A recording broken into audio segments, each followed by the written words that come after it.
हाँ जी दोस्तों, आज अपन करेंगे रिवीजन। सॉरी, आज अपन करेंगे रिवीजन किसका? वाटर का। वाटर से रिलेटेड चीज़ों का रिवीजन करेंगे, क्योंकि अपने को इससे छोटी मोटी चीज़ें आती हैं। जो लिखा है अपने को चलते चलेंगे। कहीं नाम पड़ा होगा CPHW। क्या होता है वो? Central public health and environmental engineering organisation. किसके अंडर है? Ministry of housing and urban development के अंडर है। ध्यान रखना है, MOFCC के अंडर नहीं है, क्योंकि central public health and environmental engineering organisation है तो हाउसिंग एंड अर्बन डेवलपमेंट वालों के अंडर है, MOFCC के अंडर नहीं है। CPHEW central public health and environmental engineering organisation ministry of housing and urban development के अंडर आती है। WTP डिजाइन करने के लिए अपने को पहले वाटर की डिमांड चाहिए होती है कि वाटर डिमांड कितनी है। दो चीज़ों का फंक्शन होता है, पॉपुलेशन कितना है at the end of the design period और पर कैपिटा वाटर डिमांड कितने हैं। दोनों को मल्टीप्लाई करेंगे तो कितना आ जाएगा? अपनी वाटर डिमांड आ जाएगी कि अपने को किस वाटर डिमांड के लिए अपने को वाटर WTP डिजाइन करना है। Generally design period of WTP 20 से 40 साल का होता है। तो 20 से आज की पॉपुलेशन पता है अपने को, 20 से 40 साल बाद हम पॉपुलेशन निकाल लेंगे और पर कैपिटा वाटर डिमांड है ये लगभग कांस्टेंट रहती है। आज की वाटर डिमांड कितनी है, पर कैपिटा वाटर डिमांड हमें आइडिया है, और दोनों को मल्टीप्लाई करके वाटर डिमांड निकाल लेंगे। पॉपुलेशन को फोरकास्टिंग करनी है पहले। पॉपुलेशन ऑफ टाउन किस चीज़ पर डिपेंड करती है? बर्थ रेट कितनी है, डेथ रेट कितनी है और माइग्रेशन हो रहा है कि नहीं हो रहा, उन तीन चीज़ों पर डिपेंड करती है। क्या क्या मेथड है पॉपुलेशन फोरकास्टिंग के? पहला है अर्थमेटिक मेथड। सिंपल अपन देखते हैं, साधारण ब्याज।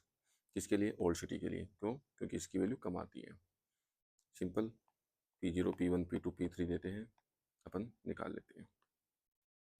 Pn minus P0 divide by n बराबर का x बार दिया हुआ है, ठीक है जो भी है, सिंपल सा है। dp/dt इसके लिए क्या कांस्टेंट रहती है, रेट इसकी कांस्टेंट रहती है। जितना P0 से P1 में चेंज होगा उतना ही P1 से P2 में चेंज होगा, इनका डिफरेंस बराबर आएगा। फिर अगली आती है geometric method.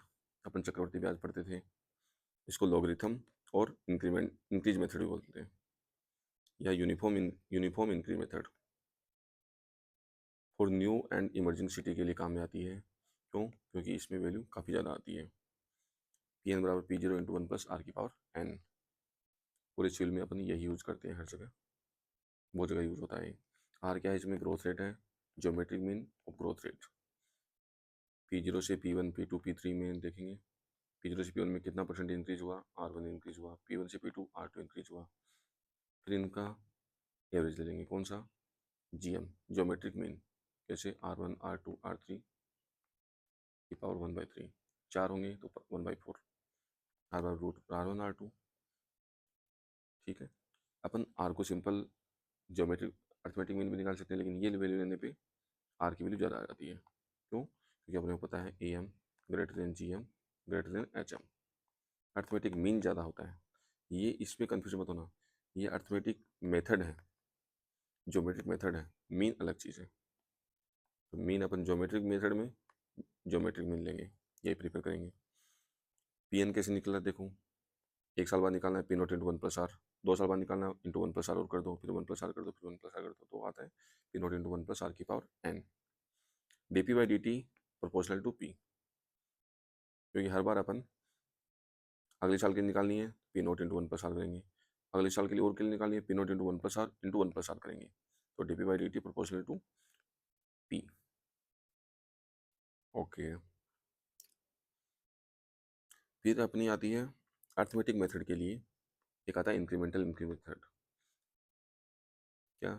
P1 P2 P3 P4 दिया हुआ है, इनका इंक्रीमेंट निकालेंगे, कितना इंक्रीमेंट हो रहा है, फिर इंक्रीमेंट का भी इंक्रीमेंटल निकालेंगे, y1 y2, इनका एवरेज ले लेंगे y बार, इनका एवरेज ले लेंगे x बार। सिंपल कौन सा? अर्थमेटिक मीन, क्योंकि अर्थमेटिक निकाल रहे हैं अपन, डिफरेंस निकाल रहे हैं इनका। एवरेज कितना आएगा? x बार, एवरेज कितना आ गया? y बार। कोई फॉर्मूला याद नहीं करना, बस टेबल बना के सोल्व करना है।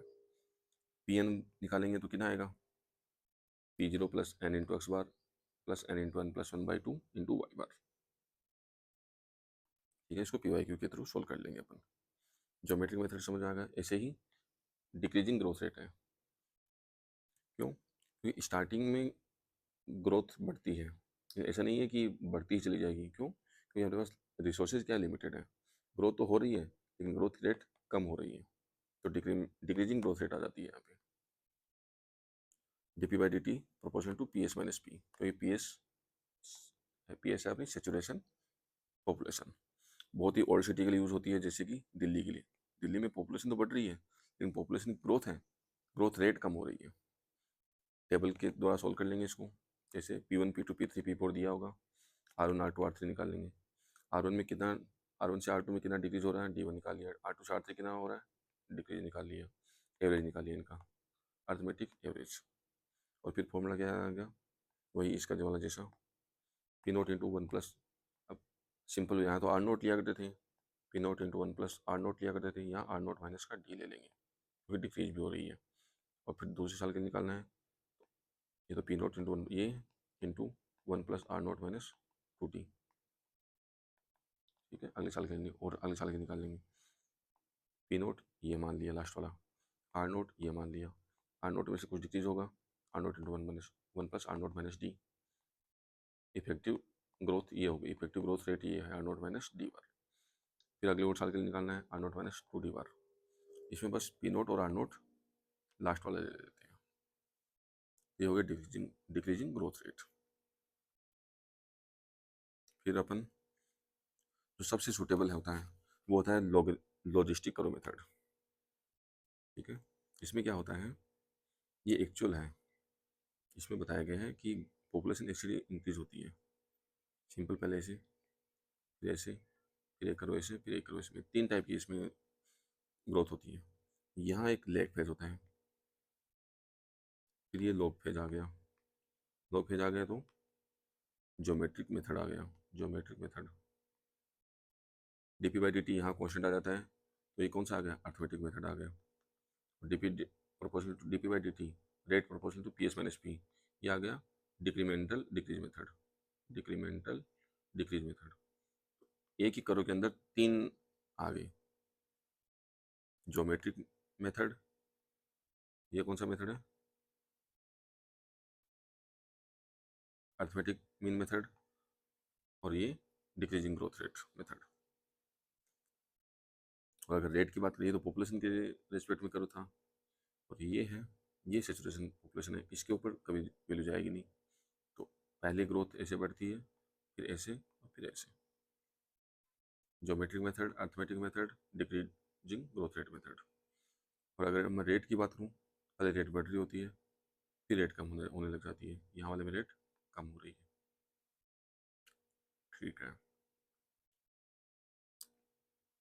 इसका फॉर्मूला इसमें बहुत सारे हैं। सिंपल अपने फॉर्मूला एक देखेंगे, पी टी बराबर पी एस अपॉन 1 प्लस का एम ई की पावर माइनस के टी, जैसे पी टी बराबर का पी एस अपॉन का 1 प्लस का एम ई की पावर माइनस का के टी। ये अपने एक फॉर्मूला है, इंपॉर्टेंट है। किसी भी टाइम पे अगर पॉपुलेशन निकालनी है कहीं भी करो पे, तो P S upon 1 plus M E की पावर माइनस के टी, क्योंकि पी एस से तो कम ही होगी, सेचुरेशन से कम ही होगी, कितनी कम होगी, ये फॉर्मूला है। अब इसमें कई बार बुक्स में लिखा होता है एल एन इनवर्स के टी, अपने वो ऐसे याद कर लो, ये तो क्या है, ऑपरेटर ही है, तो एल एन इनवर्स क्या होता है, ई की पावर माइनस के टी, ठीक है। याद कैसे करेंगे इसको, पी एस क्या होगा, सेचुरेशन पॉपुलेशन और capacity, P S saturation population, saturation population हो गई, ठीक है। एल एन इनवर्स के टी ओनली ऑपरेटर इनवर्स हुआ है, ठीक है, ये लिखा है। एक्स बराबर अगर ई की पावर माइनस के टी था, एल एन एक्स लिखूंगा, माइनस के टी आ जाएगा, और एक्स को मैं ई की पावर माइनस के टी और एल एन इनवर्स के टी लिख सकता हूँ। ऑपरेटर ये एल एन और ई में खेल रहे हैं, तो एल एन इनवर्स के टी क्या होता है, ई की पावर माइनस के टी होता है।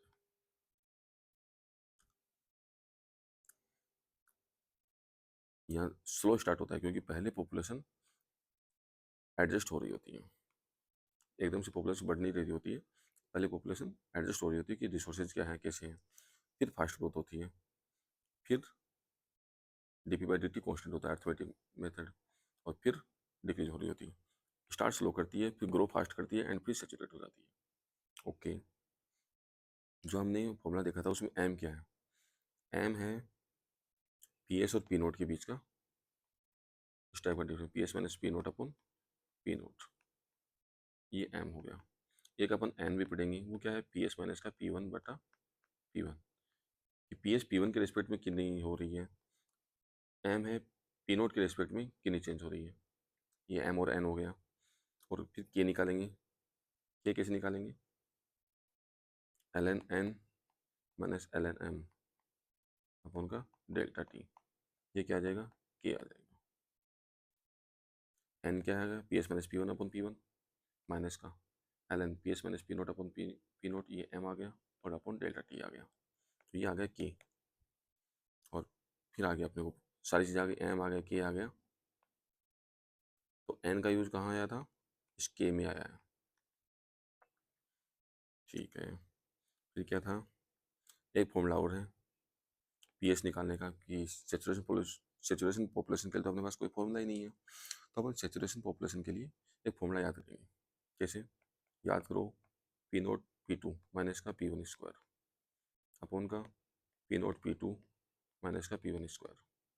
पी नोट पी टू आ गया तो यहाँ पी वन बचा है, पी वन कैसे आएगा, टू पी वन आ जाएगा। यहाँ पी वन आ गया, पी नोट पी टू आएंगे, P note plus P two आ जाएंगे, ठीक है। P note plus P two, अब यहाँ पी वन आना था तो पी नोट पी टू आ चुके हैं, पी वन आना था तो P one plus P one कितना हो गया टू पी वन, बस ये फॉर्मूला हो गया। किसका फॉर्मूला है, सेचुरेशन पॉपुलेशन का, P note P two minus का पी वन स्क्वायर अपन का P note P two minus का P one square. P one square आ गया, पी नोट पी टू आएंगे, P note plus P two आ गए, यहाँ पी नोट पी टू आ गए हैं, पी वन आएगा केवल, तो P one plus P one कितना हो गया टू पी वन, ठीक है। अब फिर एक फॉर्मूला और है बस इसका, एल एन एन सॉरी ये फिर अब एन तो था पी वन के लिए, एम था पी नोट के लिए, एन था पी वन के लिए, और अगर किसी टाइम टी पे निकालना है तो L N P S minus P T by P T minus L N P S minus P naught by P naught, और अब माइनस है कि पी एस इंटू टी, ठीक है। एक्स्ट्रा फॉर्मूला है, कभी काम आ जाए तो देख लेना। तो ये हो गया लॉजिस्टिक और मेथड, सिंपल सा था, याद कर लेंगे क्या था सिंपल सा।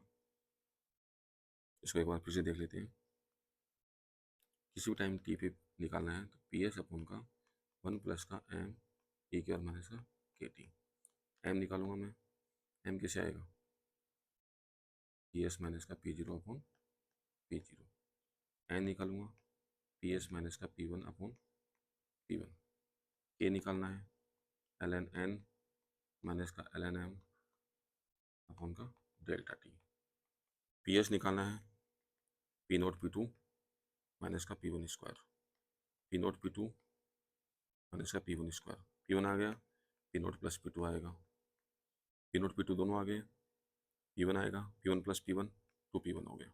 ये फॉर्मूला किसका है, पी एस का आ गया। सारे फॉर्मूले अपने पता चल गए, किसी भी टाइम टी पे निकाल लेंगे। अब क्या है, per capita water demand, water demand को भी देख लेते हैं क्या क्या चीज़ों पर डिपेंड करती है। टोटल डिमांड, डोमेस्टिक अपन जैसे लोग यूज करते हैं, एवरेज लगभग लेते हैं अपन 135 litre per capita per day. Industrial में डिमांड चाहिए, इंडस्ट्री को सप्लाई करने के लिए, हॉस्पिटल एंड स्कूल में पानी सप्लाई करने के लिए, उसको बोलते हैं इंस्टीट्यूशनल डिमांड। फायर डिमांड, और कहीं चोरी हो गया और लॉसेज हो गया तो वो अलग। टोटल कितनी लेते हैं अपन 250 litre per capita per day. ये टोटल डिमांड किन चीज़ों पर डिपेंड करती है, कुछ फैक्टर्स भी हैं जिनके ऊपर वाटर डिमांड इफेक्ट करती है। लोगों का लिविंग स्टैंडर्ड्स कैसा है, पानी की कॉस्ट पे भी डिपेंड करता है। अगर स्टैंडर्ड्स ऑफ लिविंग बढ़ेगा तो वाटर डिमांड बढ़ेगी, अमीर लोग ज़्यादा पानी खर्च करते हैं। कॉस्ट ऑफ वाटर, कंजम्पशन तो कम करेंगे अपन, कॉस्ट ऑफ वाटर मान लो बढ़ा दिया आपने, पानी के पैसे बढ़ा दिए तो हम कंजम्पशन कम करेंगे, लेकिन अपने को सप्लाई तो उतना ही करना पड़ेगा, हम सप्लाई कम नहीं कर पाएंगे, ठीक है। तो लोग कंजम्पशन कम करेंगे लेकिन हमें सप्लाई तो पूरा ही करना पड़ेगा क्योंकि डिमांड तो उतनी ही है। क्वालिटी ऑफ वाटर पे भी डिपेंड करेगा, सेम कहानी है। क्वालिटी ऑफ वाटर अच्छी है तो कंजम्पशन ज़्यादा होगा, लेकिन हमें और वो क्वालिटी ऑफ वाटर अपन ख़राब सप्लाई कर रहे हैं तो कंजम्पशन कम होगा, लेकिन हमें वाटर डिमांड तो उतनी सप्लाई करनी पड़ेगी। और कुछ और भी फैक्टर हैं, साइज ऑफ सिटी बड़ी होगी तो अपने को वाटर डिमांड ज़्यादा निकल के आएगी। टाइप ऑफ डिस्ट्रीब्यूशन और प्रेशर इन डिस्ट्रीब्यूशन सिस्टम, इस पर लॉसेज वगैरह डिपेंड करते हैं। और टाइप ऑफ डिस्ट्रीब्यूशन कैसा है, आप कंटिन्यू सप्लाई कर रहे हो कि कुछ उस टाइम के ऊपर सप्लाई कर रहे हो, सुबह शाम सप्लाई कर रहे हो। और अगर आपके शहर में इंडस्ट्रियलाइजेशन ज़्यादा है, औद्योगिकरण ज़्यादा है, तो भी वाटर डिमांड ज़्यादा निकल के आएगी। ये तो बेसिक चीज़ें हैं। डेली वाटर कंजम्पशन किस पर डिपेंड करता है, हम कंजम्पशन कितना कर रहे हैं, सप्लाई की बात नहीं है, सप्लाई तो आपने फिक्स कर दी है। वाटर कंजम्पशन चीज़ों पर डिपेंड करता है। आपकी अगर स्टैंडर्ड ऑफ लिविंग अच्छा है, अमीर लोग हो, तो ज़्यादा पानी यूज़ करेंगे। अमीर लोग ज़्यादा पानी यूज़ करते हैं। Quality of water same cheese. Availability of sewerage system, अगर आपके शहर में सीवरेज सिस्टम है तो आप ज़्यादा फ्लशिंग करोगे, ज़्यादा फ्लशिंग यूज़ करोगे तो ज़्यादा पानी यूज़ करोगे। तो ये वाटर कंजम्पशन हो गया। Standard of living, quality of water and availability of sewerage system. एक इंडस्ट्री में देखो, इंडस्ट्री में वाटर रिक्वायरमेंट होती है, वो पेपर इंडस्ट्री में सबसे ज़्यादा रिक्वायरमेंट होती है। फर्स्ट नंबर पे है इंडस्ट्री में पेपर इंडस्ट्री, और फर्टिलाइजर इंडस्ट्री सेकंड नंबर पे है। बाकी और इंडस्ट्री भी आएंगी, उनका वाटर वाटर डिमांड या वाटर रिक्वायरमेंट कम होती है। पेपर इंडस्ट्री में बहुत पानी लगता है और फर्टिलाइजर इंडस्ट्री में बहुत पानी लगता है। डोमेस्टिक में अपन 135 litre per capita per day मानेंगे। एक इंसान लगभग 135 लीटर डेली का यूज़ करता है। टोटल अपने को वाटर डिमांड निकालनी है 250 litre per capita per day. अब जैसे और चीज़ें देख लो इसमें,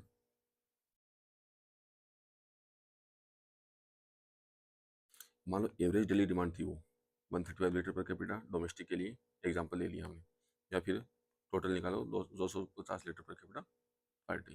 क्या है, क्यू एवरेज है, एक साल का हमने एवरेज लिया, लगभग लोग इतना पानी यूज करते हैं। लेकिन मैं डिजाइन तो इस पर नहीं कर पाऊंगा, मैं निकालूंगा maximum daily demand Q M D, वो होता है 1.8 टाइम्स क्यू एवरेज का। ठीक है, फिर आता है monthly, sorry maximum hourly demand, maximum daily demand का मैक्सिमम आवली डिमांड। किसी दिन, ये तो किसी एक दिन का मैक्सिमम डेली डिमांड हो गया। अगर इसका भी आवली डिमांड निकालना, मैक्सिमम आवली डिमांड, वो होता है 1.5 times of Q M D. और इसको आवर में कन्वर्ट करेंगे तो 24 से डिवाइड कर देंगे, तो ये मैक्सिमम आवली डिमांड निकाल रहे हैं अपन। तो 1.5 इंटू 1.8 आपको ऐसे याद रखना है कि क्यू एवरेज था, Q M maximum daily demand 1.8 times, Q hourly demand 1.5 of maximum daily demand, और 1.5 तो सेम का सेम रह गया, और मैक्सिमम डेली डिमांड कितना था 1.8 times of Q average.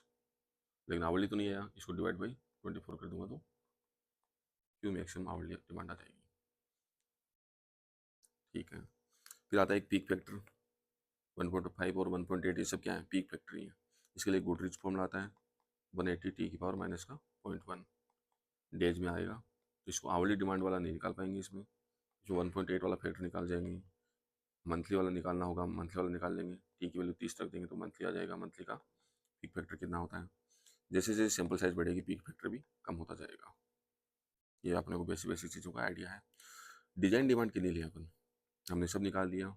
Q average नहीं ले सकते, क्यू एम डी निकाली हमने, क्यू आवली डिमांड निकाल लिया। अब डिजाइन डिमांड के लिए बोला गया है या तो मैक्सिमम आवली डिमांड और maximum daily demand plus fire demand. Maximum daily demand में फायर डिमांड ऐड कर दो, इसको बोलते हैं कॉन्सिडेंटल डिमांड या draft. Q M D plus fire demand को बोलते हैं कॉन्सिडेंट। कॉन्सिडेंट हो गया भाई, जिस दिन मैक्सिमम डेली डिमांड थी उसी दिन फायर फायर भी लग गई, तो अपने इसको बोलते हैं कॉन्सिडेंट हो गया, कॉन्सिडेंटल डिमांड या draft. Q M H plus fire demand क्यों नहीं ऐड किया हमने, क्योंकि इतना अपना खराब लक नहीं है कि जिस घंटे मैक्सिमम आवली डिमांड है उसी घंटे में फायर लग जाए। ये हमने नहीं माना, हमने माना कि मैक्सिमम डेली डिमांड के दिन फायर लग सकती है। हम इन दोनों का मैक्सिमम जो आएगा वो अपन डिजाइन डिमांड ले लेंगे। ठीक है, फायर डिमांड का अपन कोई फॉर्मूला याद नहीं करेंगे, कहीं काम नहीं आते, या फिर तुम्हें याद करना है कर लो। मैं फायर डिमांड के बहुत अजीब से फॉर्मूले हैं, कोई उनका कोई लिंक नहीं है, अपन याद नहीं करेंगे। तो डिजाइन डिमांड कैसे करेंगे, क्यू एम एच और Q M D plus fire demand का मैक्सिमम, इन दोनों का मैक्सिमम।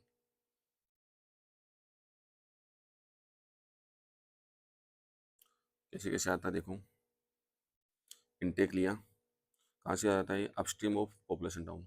कोई भी पॉपुलेशन टाउन है, कोई भी टाउन है उसके अपस्ट्रीम से लेंगे, क्योंकि डाउनस्ट्रीम में हमने क्या कर दिया, हमने डिस्चार्ज उसमें लौटा दिया, ये रिवर जा रही थी, यहाँ को टाउन है, हम यहीं से ले लेंगे क्योंकि वापस हम इधर क्या डालते हैं, सीवरेज सिस्टम डाल देते हैं, STPC जो सीवरेज होता है वो हम डाल देते हैं, इसलिए हम यहाँ से नहीं लेंगे, हम अपस्ट्रीम से लेंगे, ठीक है। डीप वाटर से लेंगे, ठीक है, नदी के अंदर अंदर जाके और डीप वाटर के अंदर अपनी इंटेक स्ट्रक्चर बनाएंगे और अवे फ्रॉम शोर लाइन, फिर हम किनारे पे नहीं बना देंगे इंटेक स्ट्रक्चर, थोड़ा बीच में बनाएंगे। फिर इससे इंटेक से पानी आता है WTP में, जहाँ अपने को वाटर क्वालिटी के हिसाब से ट्रीटमेंट करना होता है पानी का। फिर उसके ऊपर आएगा सरफेस रिजर्वोयर, यहाँ अपन पानी WTP से लेके सरफेस रिजर्वोयर में पानी फिल कर देंगे और यहाँ से अपन डिस्ट्रीब्यूट करेंगे। ये टाउन है, इसमें डिस्ट्रीब्यूशन सिस्टम यहाँ अपन डिस्ट्रीब्यूट कर देंगे। Water distribution system are size to meet the maximum daily demand and fire demand, और इसमें और ऑप्शन होता तो अच्छा वो कर देते। और QMH इन दोनों का मैक्सिमम, ठीक है। अब इसमें क्या चीज़ है और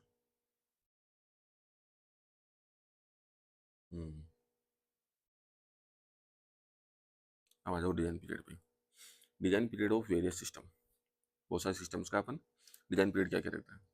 पंप जल्दी टेक्निक चेंज हो जाती है, इसलिए पंप का अपन 15 साल लगते हैं। डैम का कॉस्टली होते हैं, डिज़ाइन पीरियड लगभग 50 साल होते हैं। पाइप बीच का मान लो 15 से 50 के बीच में 30 साल का, ठीक है, एज पर CPHW क्या था, central public health and environmental engineering organisation under ministry of urban development and housing. तो ये सब अपने को डिजाइन पीरियड आइडिया हो गया। Water conveying up to WTP से इंटेक से लेकर WTP तक अपन वाटर कन्वेंस करेंगे, वो अपन QMD के हिसाब से डिजाइन कर देंगे, मैक्सिमम डेली डिमांड के हिसाब से। वाटर डिस्ट्रीब्यूशन करेंगे वो Q डिजाइन के हिसाब से करेंगे, क्योंकि यही डिमांड अपनी वेरी करती है। इसको करेंगे अपन QMD प्लस फायर डिमांड, यानी यही तो होगी कॉन्सिडेंटल डिमांड, और QMH इन दोनों का जो मैक्सिमम होगा उसके हिसाब से अपन वाटर डिस्ट्रीब्यूशन सिस्टम डिजाइन कर देंगे। WTP के जो भी सभी पार्ट्स और जो भी यूनिट्स हैं, चाहे फिल्ट्रेशन हो, चाहे क्लोरिनेशन हो, चाहे सेडिमेंटेशन टैंक हो, वो अपन करेंगे QMD के हिसाब से, मैक्सिमम डेली डिमांड के हिसाब से। वहाँ अपन कोई अलग फैक्टर नहीं लगाएंगे। तो ये था ना यहाँ पे, यहाँ से यहाँ तक QMD, इसके अंदर सभी QMD, यहाँ तो कोई सिस्टम नहीं है।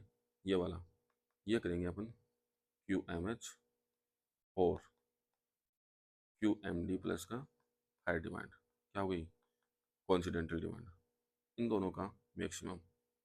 इसके बेसिस पे अपन वाटर डिस्ट्रीब्यूशन सिस्टम डिजाइन कर देंगे। WTP के लिए जो भी है QMD, इंटेक स्ट्रक्चर से WTP तक लाने के लिए मैक्सिमम डेली डिमांड QMD क्या था, 1.8 टाइम्स Q एवरेज।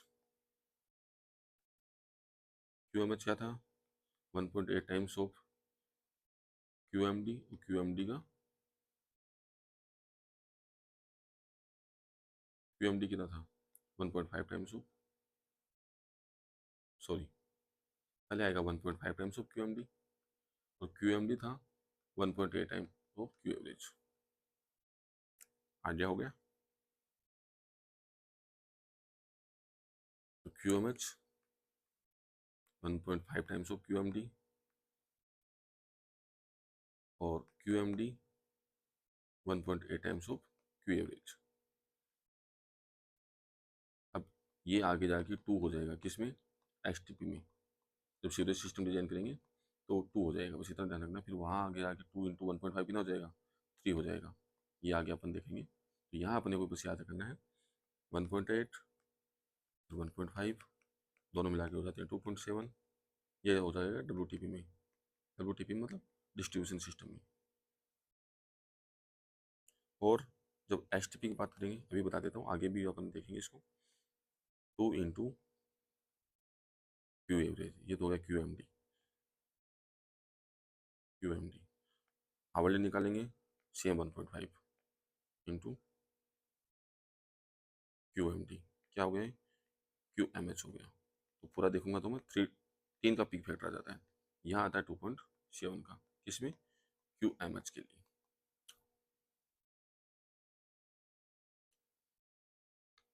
तो डब्ल्यू टी पी के सभी पार्ट्स अपन, चाहे सेडिमेंटेशन हो, चाहे रैपिड सैंड फिल्टर हो, चाहे स्लो सैंड फिल्टर हो, सब किसके लिए क्यू एम डी के लिए।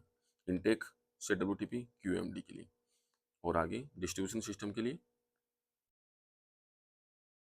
Q M H and coincidental demand. Coincidental demand हमें पता है क्यू एम डी प्लस का फायर डिमांड, और इनका मैक्सिमम ले लेंगे। वाटर डिस्ट्रीब्यूशन सिस्टम को आप कैसे डिजाइन करेंगे, पहले देख लो। तो water conveyance up to W T P Q M D किया था। इसमें 2 टाइप के सिस्टम होते हैं, या तो आप प्रेशराइज पाइप फ्लो ले लो, पंप करना पड़ेगा, प्रेशर आ गया तो पंप लगाना पड़ेगा आपको, पंप लगाना पड़ेगा। तो आपको कन्वेन सिस्टम आपका डिजाइन हो गया as per fluid mechanics concept के हिसाब से। पंप आ गया, पंप की power M G H divide by T, ये हो जाता है M dot G H. M dot को अपने को पता है क्या होता है, rho into Q into G H. Rho into G H क्या हो जाएगा, gamma, gamma Q H. Formula याद रखना है, वो जगह काम आता है, gamma Q H.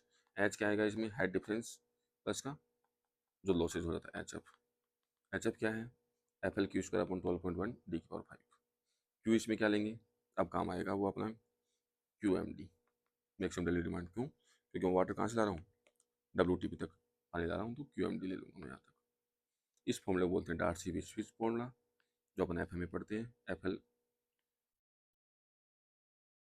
Height loss due to friction, F L V square upon 2 G D. और इसी को आगे अगर कन्वर्ट करेंगे तो F L Q square upon का 12.1 डी की पावर 5 आ जाता है। ठीक है, ये तो हो गया पंप का। ठीक है, यहाँ एच एफ ही आ जाएगा। ये हो गया डार्सी विस्विच फॉर्मूला के हिसाब से अपन पंप डिजाइन कर लेते हैं।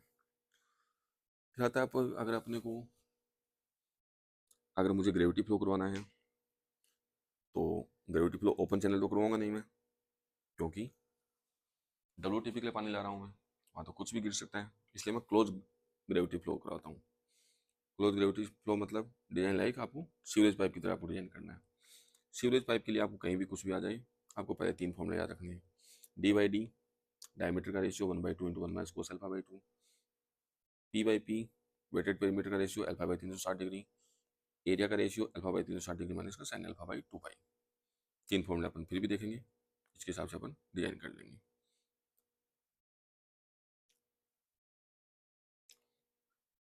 और अगर अपने को वेलोसिटी निकालनी है इसके अंदर, प्रेशर सिस्टम के अंदर, वेलोसिटी और डिस्चार्ज कैसे निकालेंगे, मैनिंग्स इक्वेशन, चेजिस इक्वेशन और हेजन विलियम्स इक्वेशन।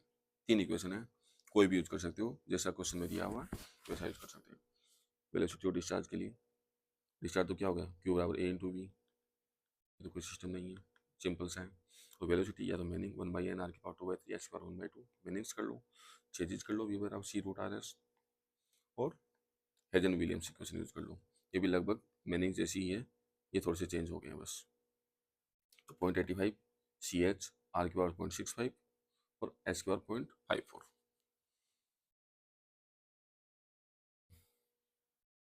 ओके, फिर आता है वाटर डिस्ट्रीब्यूशन सिस्टम। वाटर को डिस्ट्रीब्यूट करना है, क्यू डिजाइन अपने को पता है। ठीक है, दोनों का मैक्सिमम ले लेंगे और डिजाइन करेंगे अपना हार्डी क्रॉस मेथड के हिसाब से। हार्डी क्रॉस मेथड क्या बोलता है कि आपका लूप बना, ठीक है, इस पॉइंट पे कंटिन्यूटी इक्वेशन अप्लाई करूंगा कि जितना क्यू आ रहा है बराबर क्यू वन प्लस जितना क्यू टू, जितना क्यू वन क्यू टू जा रहा है, जितना डिस्चार्ज आ रहा है उतना डिस्चार्ज जाना चाहिए। ये हो गया। और क्लोज सिस्टम के अंदर मुझे हेड लॉस 0 चाहिए in close loop, either anti clockwise और क्लॉकवाइज। आपको क्या चाहिए, समेशन एच एफ 0 चाहिए। किसी जंक्शन पे समेशन क्यू 0 होगा, क्यू बराबर Q one plus Q two. 2 चीज़ें बस इसमें, समेशन एच एफ बराबर 0 क्लोज सिस्टम में, और किसी जंक्शन पे समेशन क्यू बराबर 0। एच एफ बराबर क्या था, F L Q square upon 12.1 D की पावर 5 था। ये सब कॉन्स्टेंट हो गए, आर क्यू स्क्वायर हो गया, एच एफ बराबर आर क्यू स्क्वायर, या फिर इसको कई बार बोल देते हैं एच एफ बराबर आर क्यू की पावर एन। उसमें एन की वैल्यू दी होती है कि किस बेस पर एन, या तो 2 के हिसाब से होगा, लगभग 2 होगा, या फिर 2 1.85 हो गया, 2.01 हो गया, कैसे भी आपको वैल्यू दे देगा वो। एच बराबर आर क्यू की पावर एन। अब देखो तुमने देख लिया कंटिन्यूटी इक्वेशन ये और एनर्जी कंजर्वेशन ये, हाइट लॉस जीरो तो एनर्जी कंजर्वेशन हो गया, और कंटिन्यूटी इक्वेशन किसी भी जंक्शन पे डिस्चार्ज की वैल्यू जीरो, यही हार्डी लॉस का बेसिक है। अब इसके स्टेप्स देख लो कैसे डिजाइन करते हैं। पहले फ्लो अज्यूम कर लो, क्यू आ रहा है तो Q1 Q2 कितना जा रहा है अपने अज्यूम कर लिया, फ्लो अज्यूम करके अब पूरा का यहाँ Q1 कितना है, यहाँ से कितना जा रहा है, यहाँ कितना जा रहा है, सब आपने कुछ कुछ वैल्यू दी होती है, कुछ कुछ चीज़ें अपना अज्यूम करके फ्लो अज्यूम कर लेते हैं। कंटिन्यूटी चेक करते हैं अपन, कंटिन्यूटी चेक कैसे करेंगे, ये ठीक है मान लो कैसे भी, clockwise positive anti clockwise negative. H F बराबर आर क्यू की पावर एन, तो समेशन एच एफ निकालेंगे, इट शुड बी जीरो। अगर जीरो नहीं हो रहा है तो हम करेक्शन अप्लाई करेंगे, किसमें, क्योंकि अपने को डिस्चार्ज निकालना फाइनली कि हर पाइप में कितना डिस्चार्ज आ रहा है, इतना डिजाइन करना है अपने को। तो अगर समेशन एच एफ जीरो नहीं आ रहा है तो अपन डेल्टा क्यू में करेक्शन अप्लाई करते हैं, क्यू में करेक्शन अप्लाई करते हैं डेल्टा क्यू की, कैसे, summation H F divide by H F वाले में अपन इंटीग्रेट इसको क्या कर दूँ, डिफ्रेंशिएशन कर दूँ एच एफ का, एच एफ क्या था आर क्यू की पावर एन, इसका डिफ्रेंशिएशन करूँगा तो क्या आएगा आर एन क्यू की पावर एन माइनस वन, ठीक है। तो आर एन आ गया क्यू की power N divide by Q, ऐसे लिख सकता हूँ मैं इसको। तो ये क्या आ गया, ये तो एच एफ आ गया, H F by Q into N, ये इसका मैंने मोड ले लिया, एच एफ बाई क्यू का मोड ले लिया, एन आ गया और समेशन कर दिया सबका, summation H F upon N summation H F by Q. H F को वैसा वैसा लेना जैसा मान लो समेशन एच एफ नेगेटिव आ रहा है पॉजिटिव आ रहा है, वैसा वैसा ले लो, एन ले लिया हमने, और एच एफ बाई क्यू का मोड लेके समेशन कर दूँ, और इससे आ जाएगा अब डेल्टा क्यू। अगर समेशन एच एफ नेगेटिव आ रहा है तो नेगेटिव साइन के साथ करूँगा तो प्लस आ जाएगा, तो मैं डेल्टा क्यू मेरा प्लस आ जाएगा। अगर एच एफ मेरा ऑलरेडी पॉजिटिव आ रहा है तो माइनस साइन के कारण डेल्टा क्यू नेगेटिव आ जाएगा, और फिर मैं क्यू प्लस डेल्टा क्यू कर दूंगा हर एक सिस्टम में, और ये मेरा आंसर हो गया।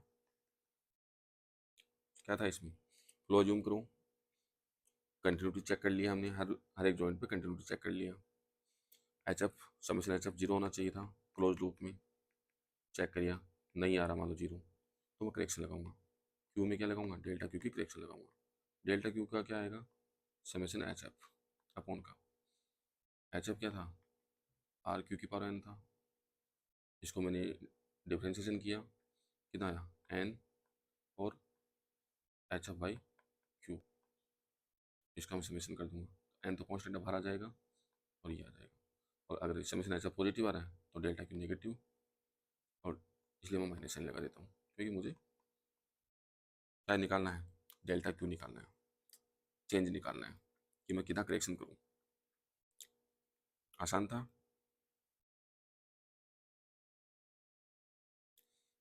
कुछ कुछ क्वेश्चन है देख लो, डिक्रीजिंग रेट ऑफ ग्रोथ से निकालना है, कल देखा decreasing rate of growth,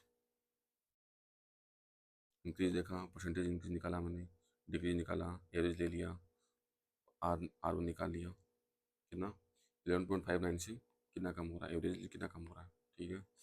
P1 निकाल लिया, P2 निकाल लिया, ऐसे निकालते निकालते P3 निकाल लिया, कितने 3 साल बाद 2020 में निकालना है, क्या आएगा 2000 आएगा, पहले 2010 आएगा, 2020 आएगा, एन बराबर ये हो गया 1, 2 पे निकालो 3 पे निकालो, एन बराबर 3 पे P3 तक निकाल लिया, कितना, ये वाले को मैंने आर मान लिया फाइनल, ये मेरा डी हो गया, आर नॉट माइनस डी करता गया और आगे निकाल लिया, ये होगा decreasing rate of growth method.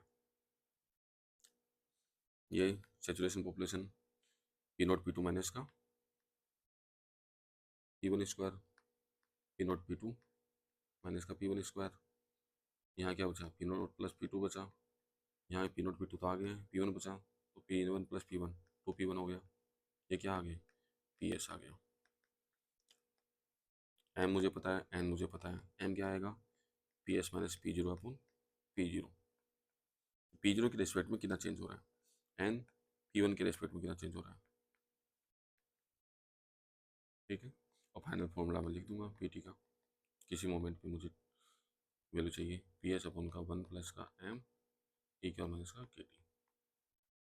M आ गया, एन आ गया, के मुझे पता है, के कैसे आएगा, एल एन एन माइनस का L N of M upon का डेल्टा टी, बस सारी चीज़ें निकाले जाओ इसी।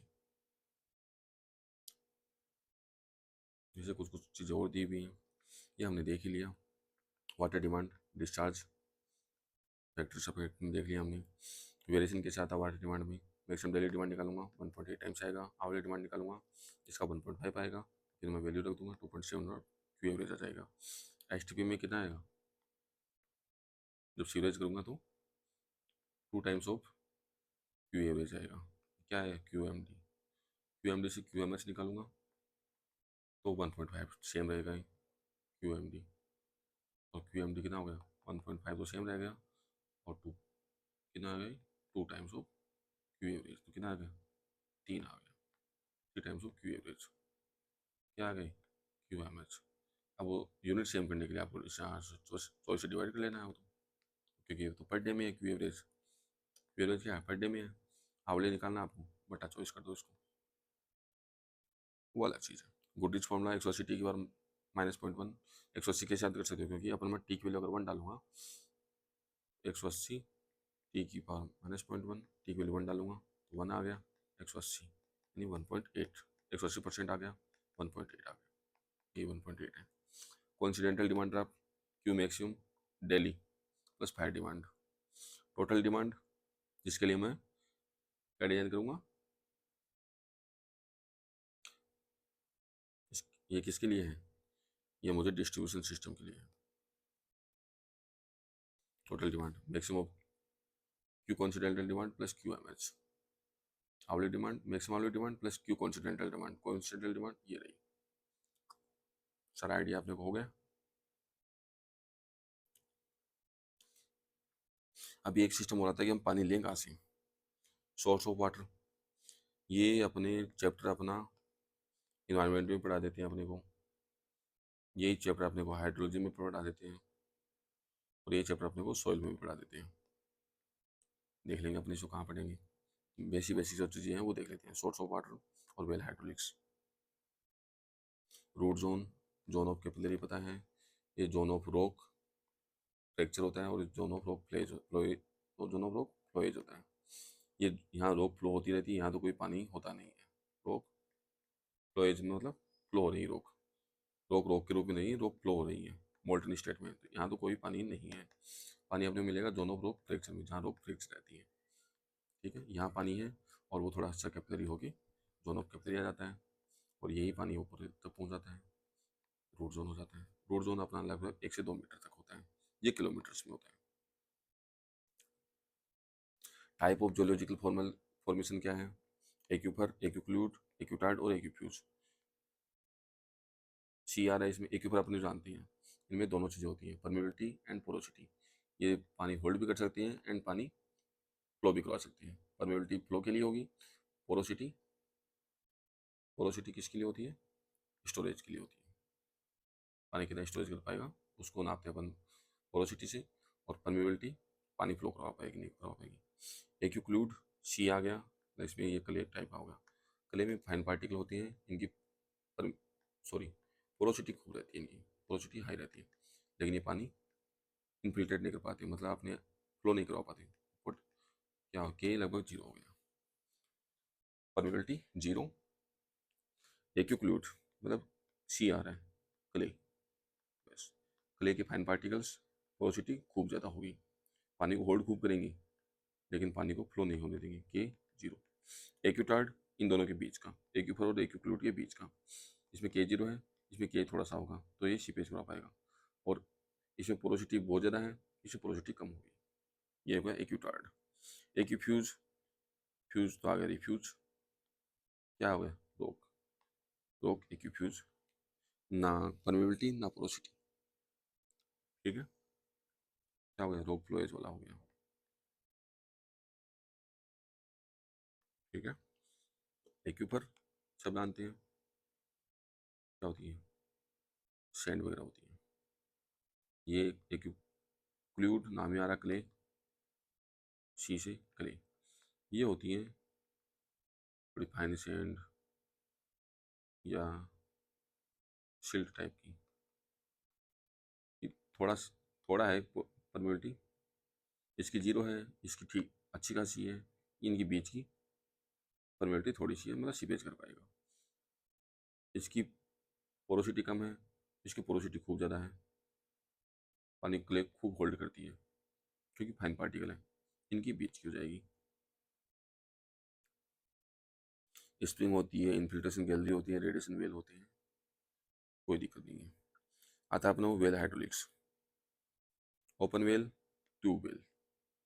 ओपन वेल भी दो टाइप के, शॉर्ट डेप्थ के और deep well, short well deep well. Deep well को मतलब वो किसी रॉक, जो इनका बॉटम होता है वेल का, वो फर्म रॉक के ऊपर टिका है, उसी के हिसाब से डीप वेल, और अगर रॉक के ऊपर नहीं टिका है तो शॉर्ट वेल। ट्यूब वेल फिर दो टाइप की, स्टैंडर्ड टाइप, ग्रेवल टाइप। अगर चारों तरफ स्टैंडर्ड लगी है तो स्टैंडर्ड हो गया, और चारों तरफ हमने ग्रेवल पैक कर रखा है तो ग्रेवल पैक हो गया।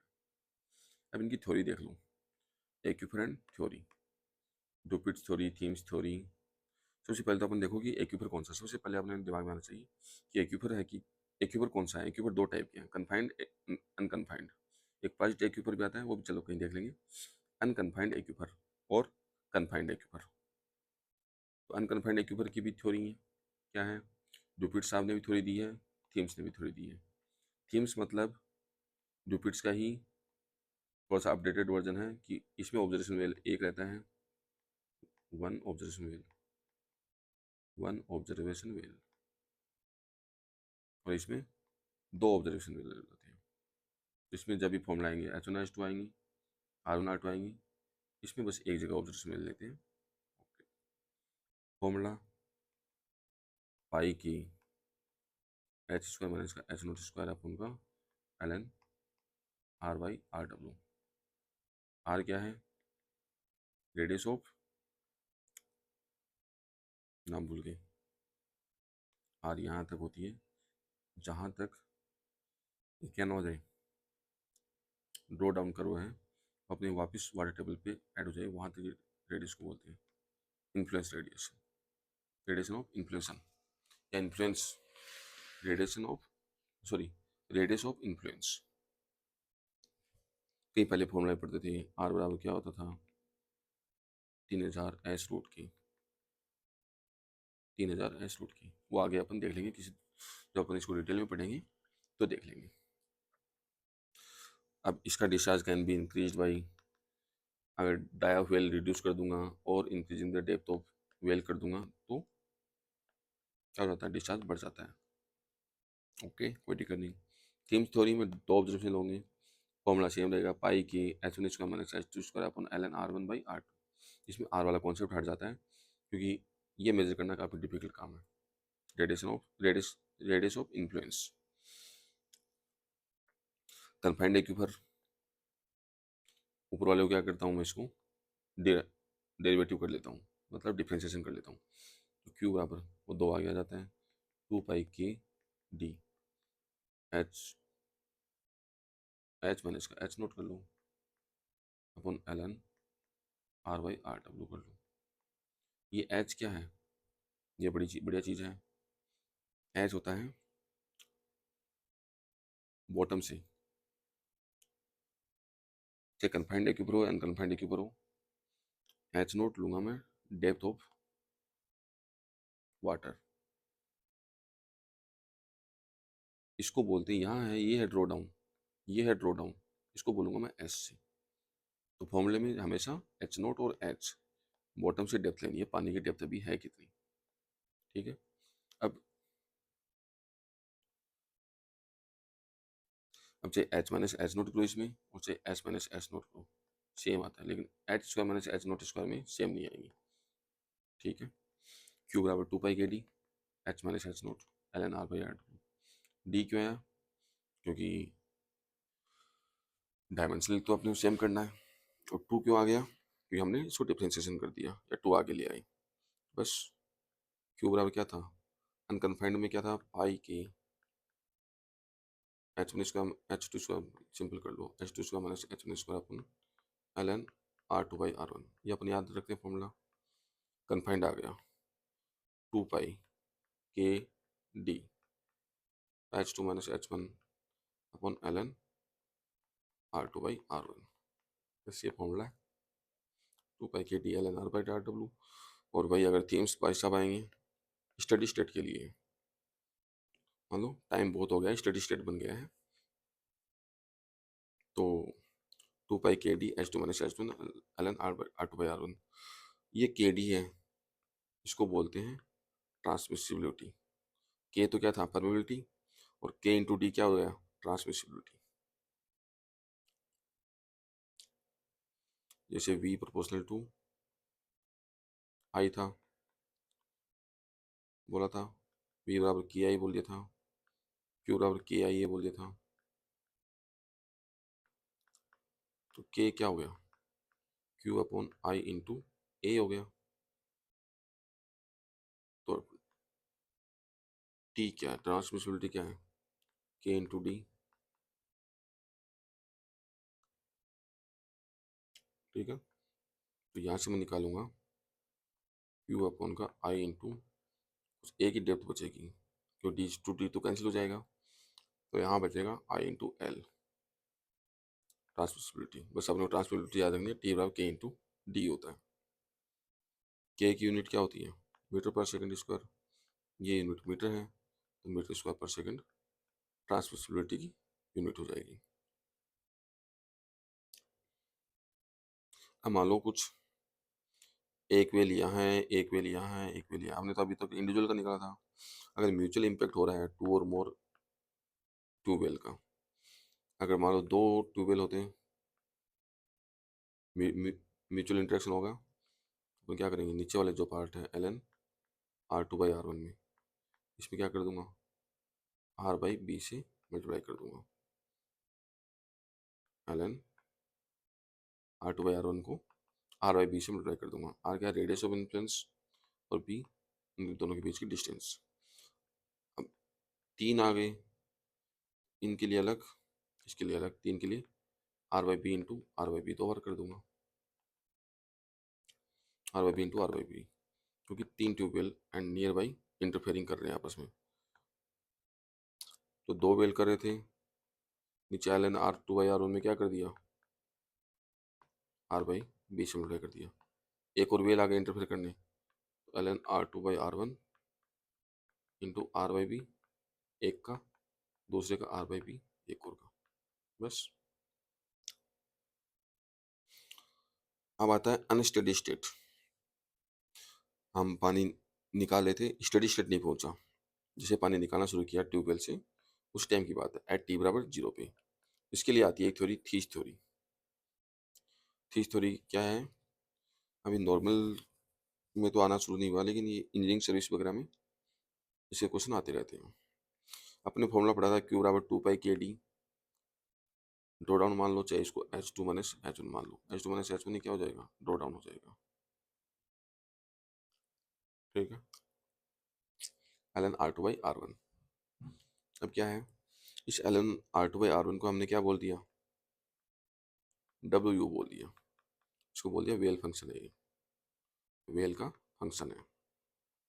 और क्या किया? अब अपने एच निकालेंगे इसमें, एच बराबर h2 minus h1, Q into ये इधर आएगा, Q into well function, 2π/kd था, 2π/t था, यहाँ हो जाएगा 4π/t। वहाँ एक 2 का इंक्रीज हुआ था, अनकन्फाइंड से कन्फाइंड में आए थे, 2 का ये वाला 2 आया था। अब t बराबर 0 पे आ गए हैं अनस्टेडी स्टेट में, 4 हो गया है 2। ठीक है, वेल फंक्शन w, इस फॉर्मूला -0.5772 माइनस का ln u माइनस का u, ये वेल फंक्शन का फॉर्मूला है। u क्या है? डिफ्यूजन पैरामीटर है, फॉर्मूला r² h1 अपॉन का 4t। याद करना है इसको। S1 क्या है? स्टोरेज कोफिशिएंट है। S1 क्या है? स्टोरेज कोफिशिएंट है। दिया हुआ होता है T transmissibility, T time, R square वगैरह सब दिया होता है। डिफरेंशियल पैरामीटर निकालूंगा, यू यहाँ से निकालूंगा तो इसमें रखूंगा डब्ल्यू में, और डब्ल्यू टू यहाँ रखूंगा वेल फंक्शन में, तो मेरे को क्या आ जाता है? ड्रॉ डाउन निकाल के आ जाता है। अब एक और आता है कि हमने अभी तो माना था ये फ्लो क्या है? रेडियल है। वेल था इसे, ये ड्रॉ डाउन कर्व हो गया, पानी ऐसे फ्लो होकर आ रहा है। अब अगर फ्लो हमारा बॉटम से हो रहा है, बॉटम ऑफ वेल से हो रहा है, रेडियल नहीं हो रहा है, यहाँ से हो रहा है फ्लो, ठीक है, तो क्या होगा? सिंपल क्यू बराबर ए इंटू बी। नीचे वाला जो था ये क्या बनता है? सेमी स्फीयर बनता है, हेमी बनता है। स्फीयर होता है एक पूरा गोला, और हेमी स्फीयर होता है आधा गोला। इसका एरिया क्या होता है? 4 पाई r स्क्वायर होता है। इसका क्या हो जाएगा? 2 पाई r स्क्वायर हो जाएगा आधा का। 2 पाई r स्क्वायर क्यू बराबर ए वी के इंटू आई, और आई, आई किस निकालेंगे? हाइड्रोलिक ग्रेडियंट किस निकालेंगे? S note divide by R W. क्यों? सॉरी, क्या था ये? ऐसे था, ये अपना वेल था, पानी यहाँ से आ रहा है, एस नोट का आई क्या होता है? Delta H by L, head loss divide by length. Head loss यहाँ कह रहा है एस नोट हो गया, कितनी लेंथ में? आर डब्ल्यू लेंथ में, S note by R W रख देते हैं, तो इससे आर डब्ल्यू से आर डब्ल्यू कट जाता है, और आगे अपना फॉर्मूला क्यू बराबर ए इंटू बी निकल जाता है। फ्लो इज स्पेरिकल है इंस्टेड ऑफ रेडियल। पहले रेडियल फ्लो हो रहा था अपने सारे फॉर्मूलों में, अब क्या हो रहा है? फ्लो स्पेरिकल हो रहा है, नीचे से हो रहा है flow spherical. Well confined aquifer junction की जस्ट ऊपर टिका है, इसलिए नीचे क्या है? कन्फाइंड एक्यूफर है, ऊपर क्या है? अनकन्फाइंड एक्यूफर है। यहाँ बहुत पानी है, प्रेशर के साथ पानी है, जस्ट इसके ऊपर टिका दिया तो पानी निकल के आएगा, वो ऐसे तो आएगा नहीं, अब पानी ऐसे खींचेगा, ऐसे क्यू बराबर ए इंटू बी से अपन कर लेंगे। तो वेल कहाँ टिका है? कन्फाइंड एक्यूफर के जंक्शन के ऊपर टिका है। कन्फाइंड और अनकन्फाइंड एक्यूफर है, उसके जंक्शन के जस्ट ऊपर टिका है। इस टाइप की वेल को हमने क्या बोला था? डीप वेल बोला था। जो फम वेल के ऊपर, जो फम रॉक के ऊपर टिका हो, अनकन्फाइंड एक्यूफर के ऊपर टिका है, फ्लो क्या होगा? स्पेरिकल होगा, ना कि रेडियल होगा। तो बस अपने को क्या याद करना है? अनकन्फाइंड एक्यूफर और कन्फाइंड एक्यूफर। अनकन्फाइंड एक्यूफर में क्यू बराबर पाई के एच टू स्क्वायर माइनस का H one square L N R two by R one. L N है यहाँ, अगर लॉग में करोगे तो अलग फॉर्मूला हो जाएगा, 2.303 वाला फॉर्मूला आ जाएगा। कन्फाइंड में निकालूंगा, एक बार ऊपर से डिफरेंशिएशन कटूंगा, 2 पाई के डी तो आएगा ही आएगा, H two minus H one. D क्यों आया है? डायमेंशन जस्टिफाई करने के लिए। के डी को क्या बोल दूंगा? ट्रांसमिसिबिलिटी बोल दूंगा। अब ये तो हो गया स्टेडी स्टेट में, अब आता है अनस्टेडी स्टेट में। क्यू बराबर 4 पाई टी, ये क्या हो गया? Draw down. इसको क्या बोल दूंगा मैं? Well function. तो यहाँ से मैं अगर एस निकालूंगा, क्या आएगा? Q into well function upon का 4 पाई टी, और डब्ल्यू का फॉर्मूला याद कर लेंगे अपने, 0.5772 minus L N U minus U, और यू स्टोरेज क्या? डिफरेंट पैरामीटर है, R square S one upon 40T। S one क्या? Storage coefficient. तो ये हमने देख लिया इसका मोटा मोटा। बाकी अपन वेल हाइड्रोलिक्स और कंप्लीट में पढ़ेंगे इसको, या तो हाइड्रोलॉजी में पढ़ेंगे, हाइड्रोलॉजी में पढ़ेंगे इसको। कुछ कुछ क्वेश्चन किए हुए हैं, कुछ कुछ ये हैं। तो ये चैप्टर हमने पूरा कर लिया, इसे क्वेश्चन और क्वेश्चन प्रैक्टिस में कर लेंगे। सिंपल सिंपल से क्वेश्चन आते हैं। एक इसमें और कॉन्सेप्ट है, देखो एक क्वेश्चन हो गया ये है, एक्यूफर पता है, एक्यूक्लूड क्ले है, क्ले में क्या होता है? पोरोसिटी खूब ज़्यादा होती है, परमेबिलिटी जीरो। एक्यूटार्ड एक्यूफर और एक्यूक्लूड के बीच का, थोड़ी सी पोरोसिटी, थोड़ा सा परमेबिलिटी। परमेबिलिटी इतनी कम कि पानी फ्लो नहीं होगा, केवल सीपेज होगा। ठीक है, एक ही फ्यूज, फ्यूज हो गया रिफ्यूज, कौन, रॉक, कोई फ्लो नहीं होता यहाँ से। एक ही ऊपर सैंड।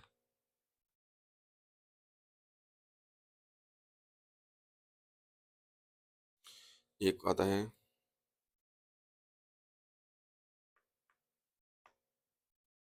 तो इसे जूम कर लेते हैं,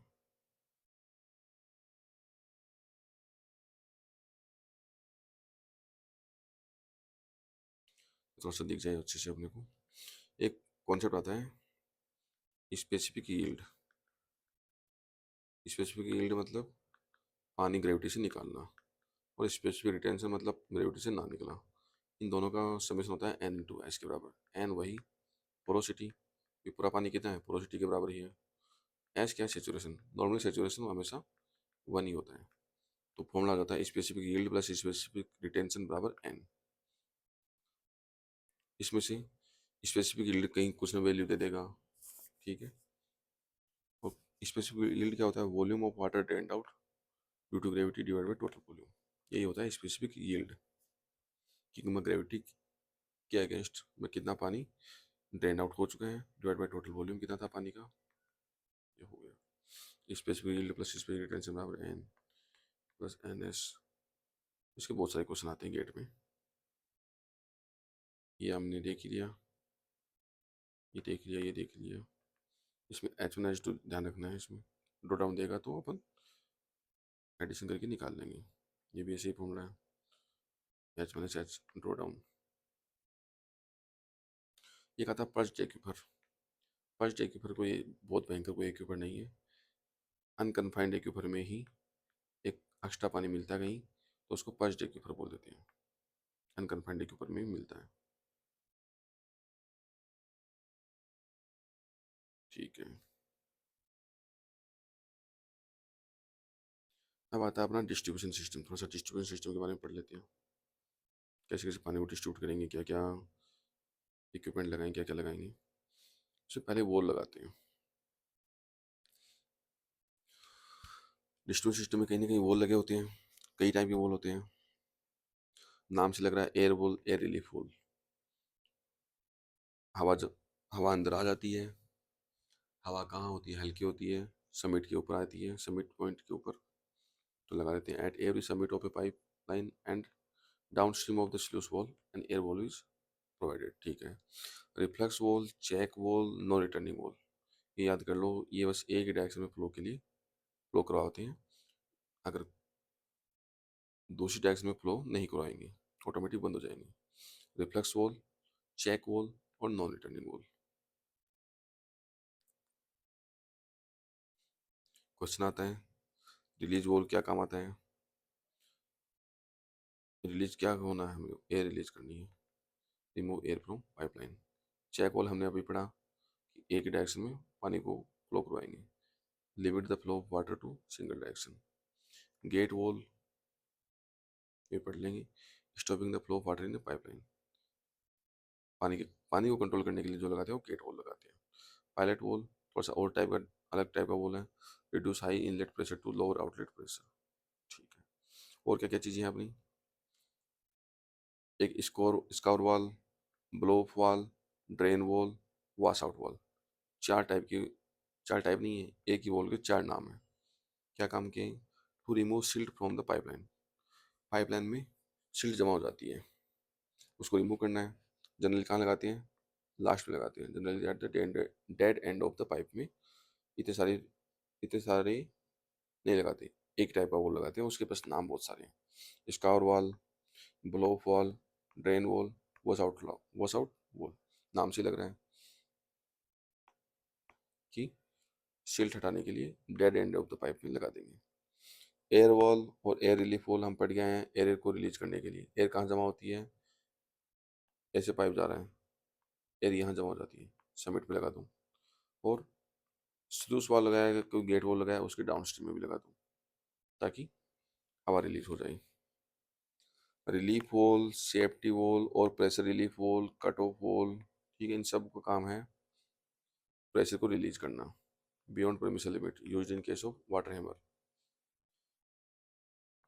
तो ये ऑटोमेटिक काम करते हैं, और जो एक्स्ट्रा प्रेशर हो जाता है पाइपलाइन में, उसको, अगर एक्स्ट्रा प्रेशर हो गया तो उसको रिलीज करने के काम आते हैं। हमने फिक्स कर रखा है कि अगर इससे ज़्यादा अगर प्रेशर हो गया पाइपलाइन में तो फिर पाइप फटने के चांस हो सकते हैं। तो हमने उससे कम पे हमने परमिसिबल लिमिट डिफाइन करके हमने ये वॉल लगा दी, relief valve, safety valve, pressure relief valve और कट ऑफ वॉल। एक की नाम है क्या करेंगे, to release pressure beyond permissible limit. अब एक वॉल आता है बॉल वॉल। आपने पानी की टंकी में देखा होगा, आपने सिस्टम में या फिर देखा होगा, जो अपना फ्लशिंग सिस्टम होता है उसमें देखा होगा, टॉयलेट में बॉल वॉल होता है। ये क्या करता है, जैसे पानी भर जाता है ये ऊपर उठता जाता है, और कांस्टेंट वाटर लेवल जहाँ पे अपने को मेंटेन कराना होता है उसके ऊपर फिर पानी एंटर नहीं करने देता। कहाँ होता है, सिस्टम में, मतलब क्या बोलते हैं इसको, टॉयलेट वाली सीट में और वाटर टैंक में। वाटर टैंक भर गया, बॉल वाला ऊपर आ गया, और ऑटोमेटिक पाइपलाइन को कट कर देगा कि टॉप लेवल पे आ गया, इसके ऊपर नहीं जा सकता हूँ मैं। बस ball wall. Air inlet valve क्या होते हैं, एयर को अंदर भी आने देगा ये। क्यों, प्रेशर रिलीज करेगा तो पाइप में ग्रेविटी फ्लो करवाएगा, पाइप में प्रेशर बन गया, प्रेशर को रिलीज करवा देगा और पाइप में ग्रेविटी फ्लो करवाएगा। तो एयर को अंदर आने देगा, मतलब एटमोसफियर प्रेशर पे काम करवाएगा ये, और एटमोसफियर प्रेशर में काम करवाएगा तो पाइप में ग्रेविटी फ्लो करवाएगा और प्रेशर को रिलीज कर देगा। एयर इनलेट वॉल, नाम से लग रहा है एयर को अंदर आने दे रहा है। गेट वॉल, स्लूस वॉल और शट ऑफ वॉल क्या होते हैं, गेट वॉल, स्लूस वॉल और shut off valve. To control the flow और रेगुलेट द फ्लो। सिंपल है, पानी चाहिए खोल दो, पानी नहीं चाहिए बंद कर दो।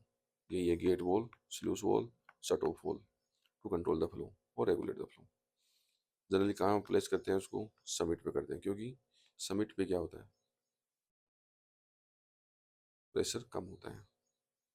और जैसे ही समिट पे ये लगाएंगे, इसके जस्ट डाउन स्ट्रीम में क्या लगा देंगे, एयर रिलीफ वॉल लगा देंगे, एयर को भी बाहर भेज देंगे। ठीक है, तो चालू बंद करने के लिए अपन क्या यूज करते हैं, गेट वॉल, स्लूस वॉल और shut off valve. To control the flow और रेगुलेट द फ्लो कहाँ लगाते हैं, जनरली लो प्रेशर वाले इस एरिया पे लगाएंगे, ताकि अपन आसानी से चालू बंद कर पाएँ, फ्लो को कंट्रोल कर पाएँ, वॉल को चालू बंद कर पाएँ। Generally placed at the summit location पे लगाते हैं। और समिट के पे लगाएंगे तो जस्ट डाउन स्ट्रीम में क्या लगा देंगे, एयर रिलीफ, कोई हवा होगी तो वो भी बाहर निकल जाएगी। एक आता बटरफ्लाई वॉल, इसका भी लगभग सेम से काम है, बड़े कंड्यूट्स में लगाते हैं, बड़े पाइपों में बटरफ्लाई वॉल लगा देते हैं। अब आता है पायलट वॉल। पायलट वॉल बड़ी भयंकर सी चीज़ है, मैकेनिकल वाले और अच्छे से पढ़ते होंगे उसको। ये क्या, प्रेशर सेंस करता है और फिर मैन वॉल को सिग्नल भेजता है टू कंट्रोल द प्रेशर। यहाँ होता है पायलट वॉल, यहाँ इनलेट आउटलेट चल रहे हैं, ये मैन वॉल है।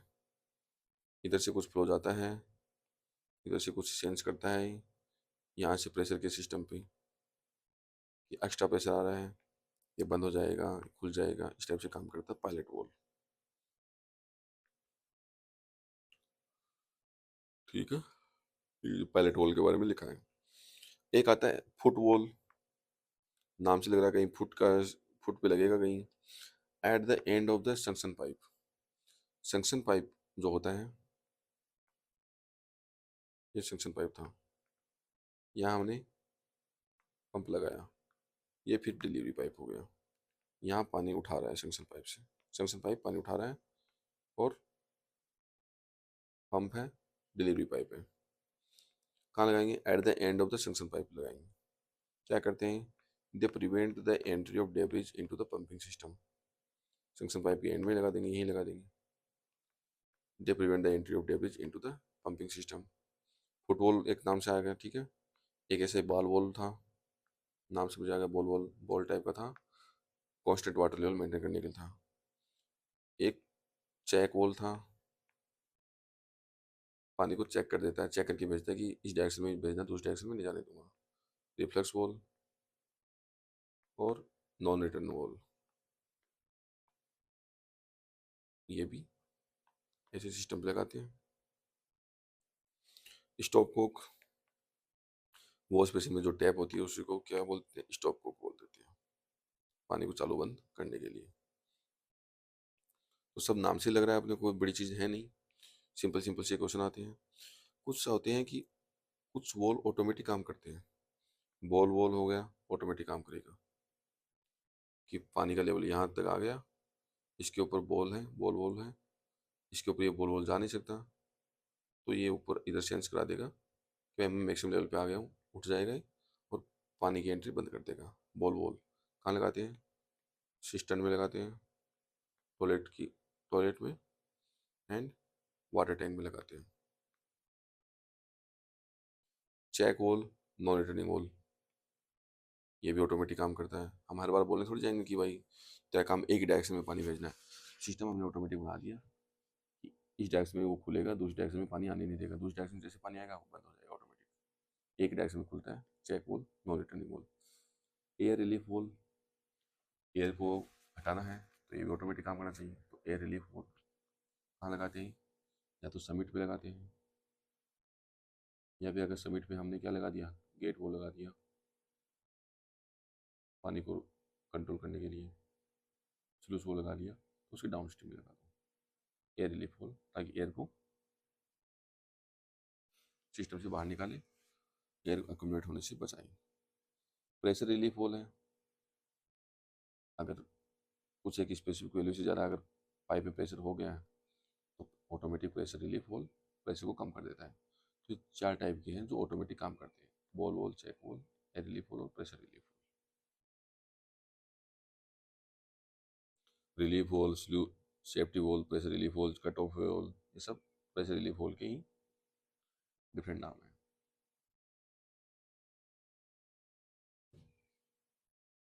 ये हमने पढ़ लिया वॉल के बारे में। अब पाइप के बारे में पढ़ लेते हैं। सिलेक्शन ऑफ पाइप किस पे डिपेंड करेगा, डिस्ट्रीब्यूशन सिस्टम का पढ़ रहे हैं अब। प्रेशर, कोरोजन, कॉस्ट और लाइफ के ऊपर डिपेंड करेगा कि प्रेशर कितना हैंडल करवाना है मुझे, कोरोजन होगा कि नहीं होगा, उससे बचाना कि नहीं बचाना, तो उस टाइप से अपन प्रेस पाइप डिसाइड करेंगे, पाइप का सिलेक्शन डिसाइड करेंगे।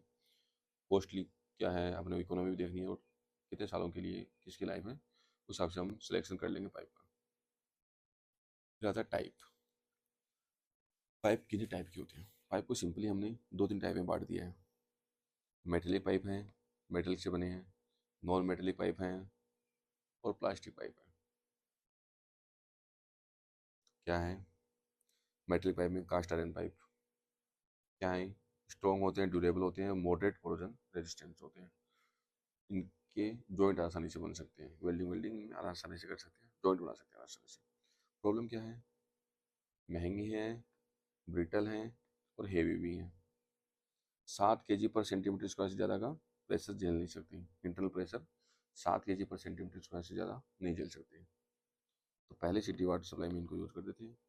अगर इंटरनल प्रेशर आपको ज़्यादा हैंडल करवाना है, आप स्टील पाइप में चले जाओ, very strong, high pressure handle कर लेता है, इंटरनल 7 kg पर सेंटीमीटर स्क्वायर से ज़्यादा प्रेशर हैंडल कर लेता है।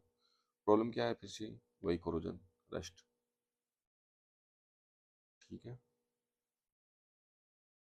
कहाँ यूज होता है, हाई प्रेशर लाइन और लॉन्ग डिस्टेंस ट्रांसमिशन में स्टील पाइप का यूज हो जाता है। Non metallic pipe, concrete pipe, RCC pipe या पीसीसी पाइप या प्री स्ट्रेस कंक्रीट पाइप, जिस भी टाइप की पाइप है, कंक्रीट से पाइप, कंक्रीट की पाइप है, सस्ते होते हैं, कंप्रेशन में बहुत अच्छा होता है कंक्रीट, हम सब जानते हैं कंक्रीट कंप्रेशन में अच्छा होता है, स्ट्रॉन्ग इन कंप्रेशन। प्रॉब्लम क्या होती है, भारी रहते हैं, कोरोजन, कोरोजन इनमें भी बड़ा दिक्कत वाला काम है, इसको आगे पढ़ेंगे अपन कोरोजन को। इस सीवर में क्या बनती है, सीवर में होते हैं सल्फेट्स, वो बनाते हैं sulphur reducing bacteria, sulphur reducing bacteria क्या बना देते हैं, H2S बना देते हैं, मतलब एनारोबिक बैक्टीरिया है, H2S बना देते हैं। H2S कहाँ आ गई, पाइप में ऊपर आ गई, क्योंकि गैस है, यहाँ आ गई पाइप में। वहाँ है sulphur oxidising bacteria, sulphur oxidising bacteria. H2SO किस में कन्वर्ट कर देंगे, H2SO4 में कन्वर्ट कर देंगे। और यहाँ हमारी कॉन्क्रीट क्या होती है, कॉन्क्रीट होती है एल्कलाइन। क्यों, कॉन्क्रीट में मेनली क्या होता है, लाइम होता है, कैल्शियम हाइड्रोक्साइड होता है, एल्कलाइन होती है, पीएच लगभग 11 से 12 होता है। और वहाँ कौन गया, एसिड गया, सल्फ्यूरिक एसिड, और क्या कर देगा, एसिड बेस मिल जाएंगे, कॉन्क्रीट की एसिड कर देंगे, कॉन्क्रीट को डैमेज कर देंगे, डैमेज करते ही अपना काम हो गया। इसी को बोलते हैं क्राउन कोरोजन, क्राउन कोरोजन। ठीक है, सल्फेट H2S, H2S से H2SO4 तो लिख देते हैं थोड़ा सा। पहले होता है अपने पास SO4 2-, उसको H2S में कन्वर्ट करते हैं, सल्फर रिड्यूसिंग बैक्टीरिया, जिस सल्फर को रिड्यूस हो रहा है यहाँ, और यहाँ सल्फर ऑक्सीडाइज हो रहा है। ठीक है, फिर भी अपन इनको यूज़ कहाँ करते हैं, सीवर और ड्रेनेज में यूज़ करते हैं। Asbestos cement pipe light material है, कोरोजन रेजिस्टेंस है, इनमें कोरोजन नहीं होता, लेकिन हेल्थ हजार्ड है, एस्बेस्टस का हेल्थ हजार्ड है, ब्रिटल है, आजकल यूज़ नहीं करते हैं। Vitrified clay pipe, vitrified clay pipe, vitrified की टाइल भी आती है कि विट्रीफाइड टाइल। तो best corrosion resistance, chemical resistance, लेकिन प्रॉब्लम क्या है, ब्रिटेकल, ब्रिटल, आसानी से ब्रेक हो जाते हैं। कहाँ यूज़ करते हैं, एसिडिक वेस्ट वाटर में, सीवर में यूज़ करते हैं। प्लास्टिक पाइप सबने देखी है, पीवीसी या यूपीवीसी पाइप, प्रॉब्लम क्या होती है, हीट सेंसिटिव होते हैं, गर्म चीज़ें नहीं पी सकती, और घरों के अंदर इंस्टॉल कर सकते हैं, बाहर इंस्टॉल नहीं कर सकते हैं, बाहर बहुत गर्मी पड़ती है, 50 डिग्री का टेम्परेचर जाता है। लाइट हैं, कोरोजन फ्री हैं, इजी इंस्टॉलेशन है, यूज हाँ, जो अपनी प्लम्बिंग है, हाउस प्लम्बिंग और वाटर सप्लाई में यूज करते हैं। एक है HDP, high density polyethylene, flexible हैं, कोई लीकेज और जॉइंट नहीं है, लॉन्ग लाइफ है, लेकिन यूज़ कहाँ करते हैं, मॉडर्न वाटर सप्लाई और इरीगेशन में HDP पाइप को यूज़ कर लेते हैं। बस ज़्यादा नहीं पढ़ना आपको, पाइप के बारे में इतना मोटा मोटा बताना चाहिए। Metallic pipe, non metallic pipe, plastic pipe. Metallic pipe में हमने पढ़ लिया cast iron steel pipe, non metallic में हमने पढ़ लिया concrete pipe, RCC pipe detail में पढ़ लिया हमने, asbestos pipe, vitrified clay pipe, PVC UPVC और HDP पाइप। अब अपन जॉइंट्स भी पढ़ लेते हैं, इनको जॉइंट करते हैं। मेनली जॉइंट अपना expansion joint, flange joint. Flange joint simple, simple joint कर दो, फ्लैंज जॉइंट। ठीक है, देखो वो नट एंड बोल्ट से सिंपल जॉइंट कर दिया है। टेम्परेरी वर्क होता है क्योंकि अपन इसको कभी भी खोलो और आगे वापस क्या कर दो, डिसमेंटल कर दो, डिसमेंटल आफ्टर वर्क। टेम्परेरी काम के लिए अपने को चाहिए, तो फ्लैंज जॉइंट। एक्सपेंशन जॉइंट, अब यहाँ आता है स्पीगोट एंड सॉकेट वाला कॉन्सेप्ट। ये देख लो कि ये हमेशा सॉकेट एंड होता है, ये जो एंड है ये हमेशा सॉकेट एंड होता है, और ये है spigot and.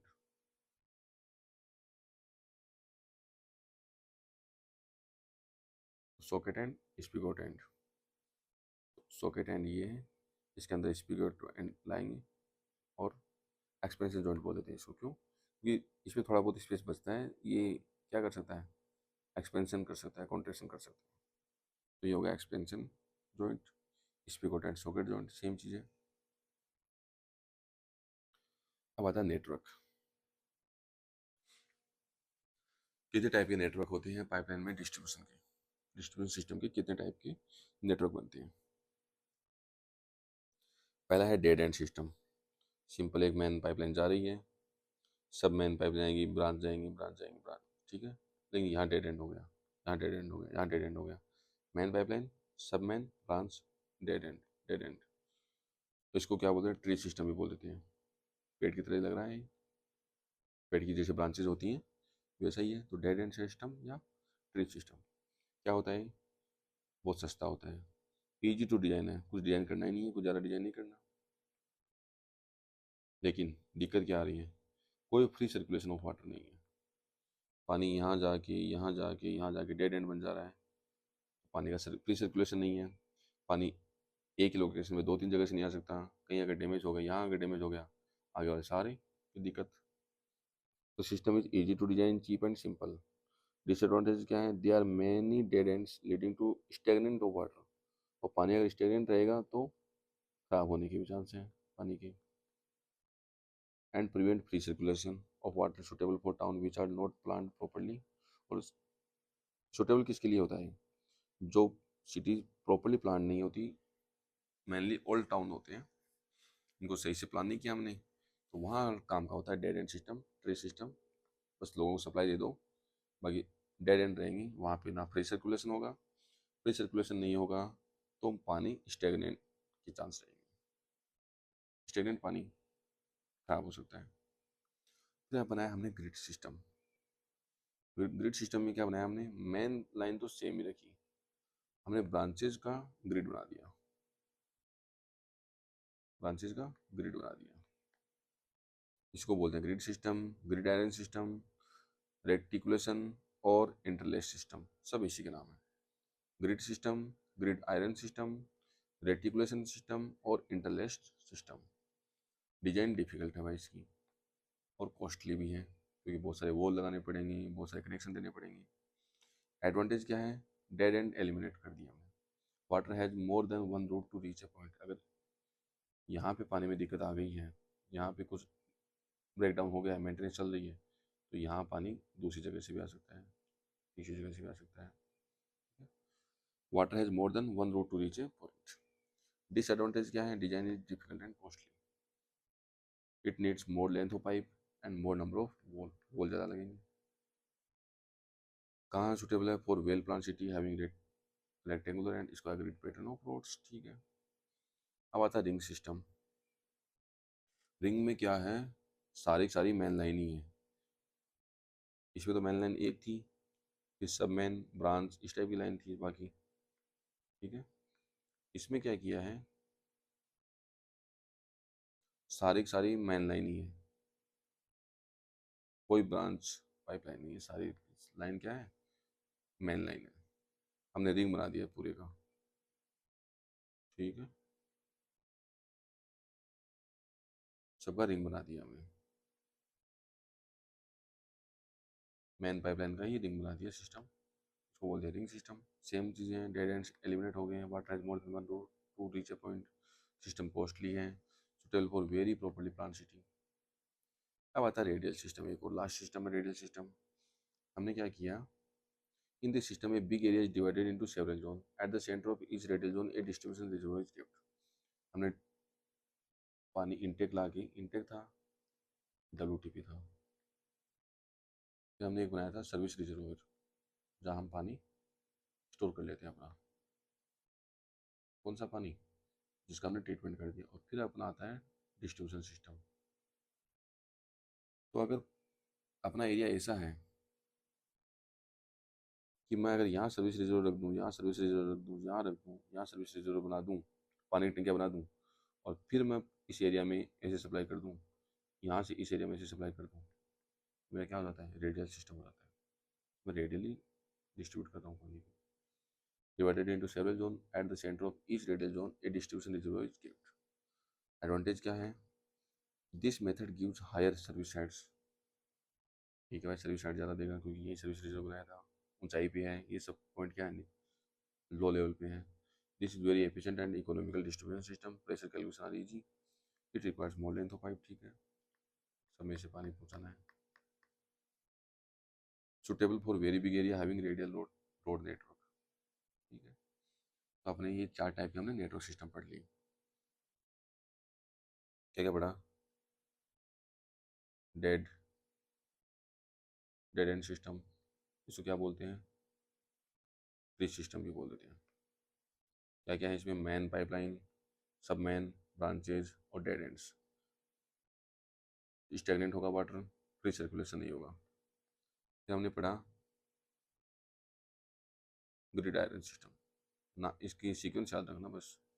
Grid iron system, grid system, reticulation system. ठीक है, इस टाइप के कई नाम पढ़ लिए हमने। क्या इसमें? मेन पाइपलाइन एक रहेगी, बाकी हम सब मेन या ब्रांचेज से ग्रिड बना देंगे। ये मेन पाइपलाइन एक है, बाकी पाइपलाइन बहुत सारी हैं, ये सब मेन या ब्रांचेज पाइप है। फ्री सर्कुलेशन हमने ओके कर दिया, स्टेगनेंट नहीं रहेगा पानी। कहीं एक जगह दिक्कत आ गई, ब्रेकेज हो गया, तो पानी के पास एक से ज़्यादा रूट है, वहाँ पहुँच जाएगी। ठीक है, महंगा पड़ेगा सिस्टम, क्यों? क्योंकि वॉल वगैरह सब ज़्यादा लगेंगी, डिज़ाइन करना टफ काम है। इसका डिज़ाइन आसान था, इसका डिज़ाइन टफ है। ठीक है, फिर आता है रिंग सिस्टम। रिंग सिस्टम में हमने मेन पाइपलाइन से ही रिंग बना दी है, एक टाइप की पाइप है। Grid system, grid iron system, कौन सा है? Ring system. सारी पाइपलाइन क्या है? मेन पाइपलाइन है, बाकी चीज़ें सेम है। रेडियल सिस्टम हमने हायर एलिवेशन पे क्या बना दिया है? सर्विस रिजर्व रख दिया है, और पूरे एरिया को हमने कई जोन में बांट दिया है। यहाँ सर्विस रिजर्व, यहाँ सर्विस रिजर्वर, यहाँ सर्विस रिजर्वर, और यहाँ सर्विस रिजर्वर, पूरे एरिया को ऐसे बांट दिया है जोन्स में।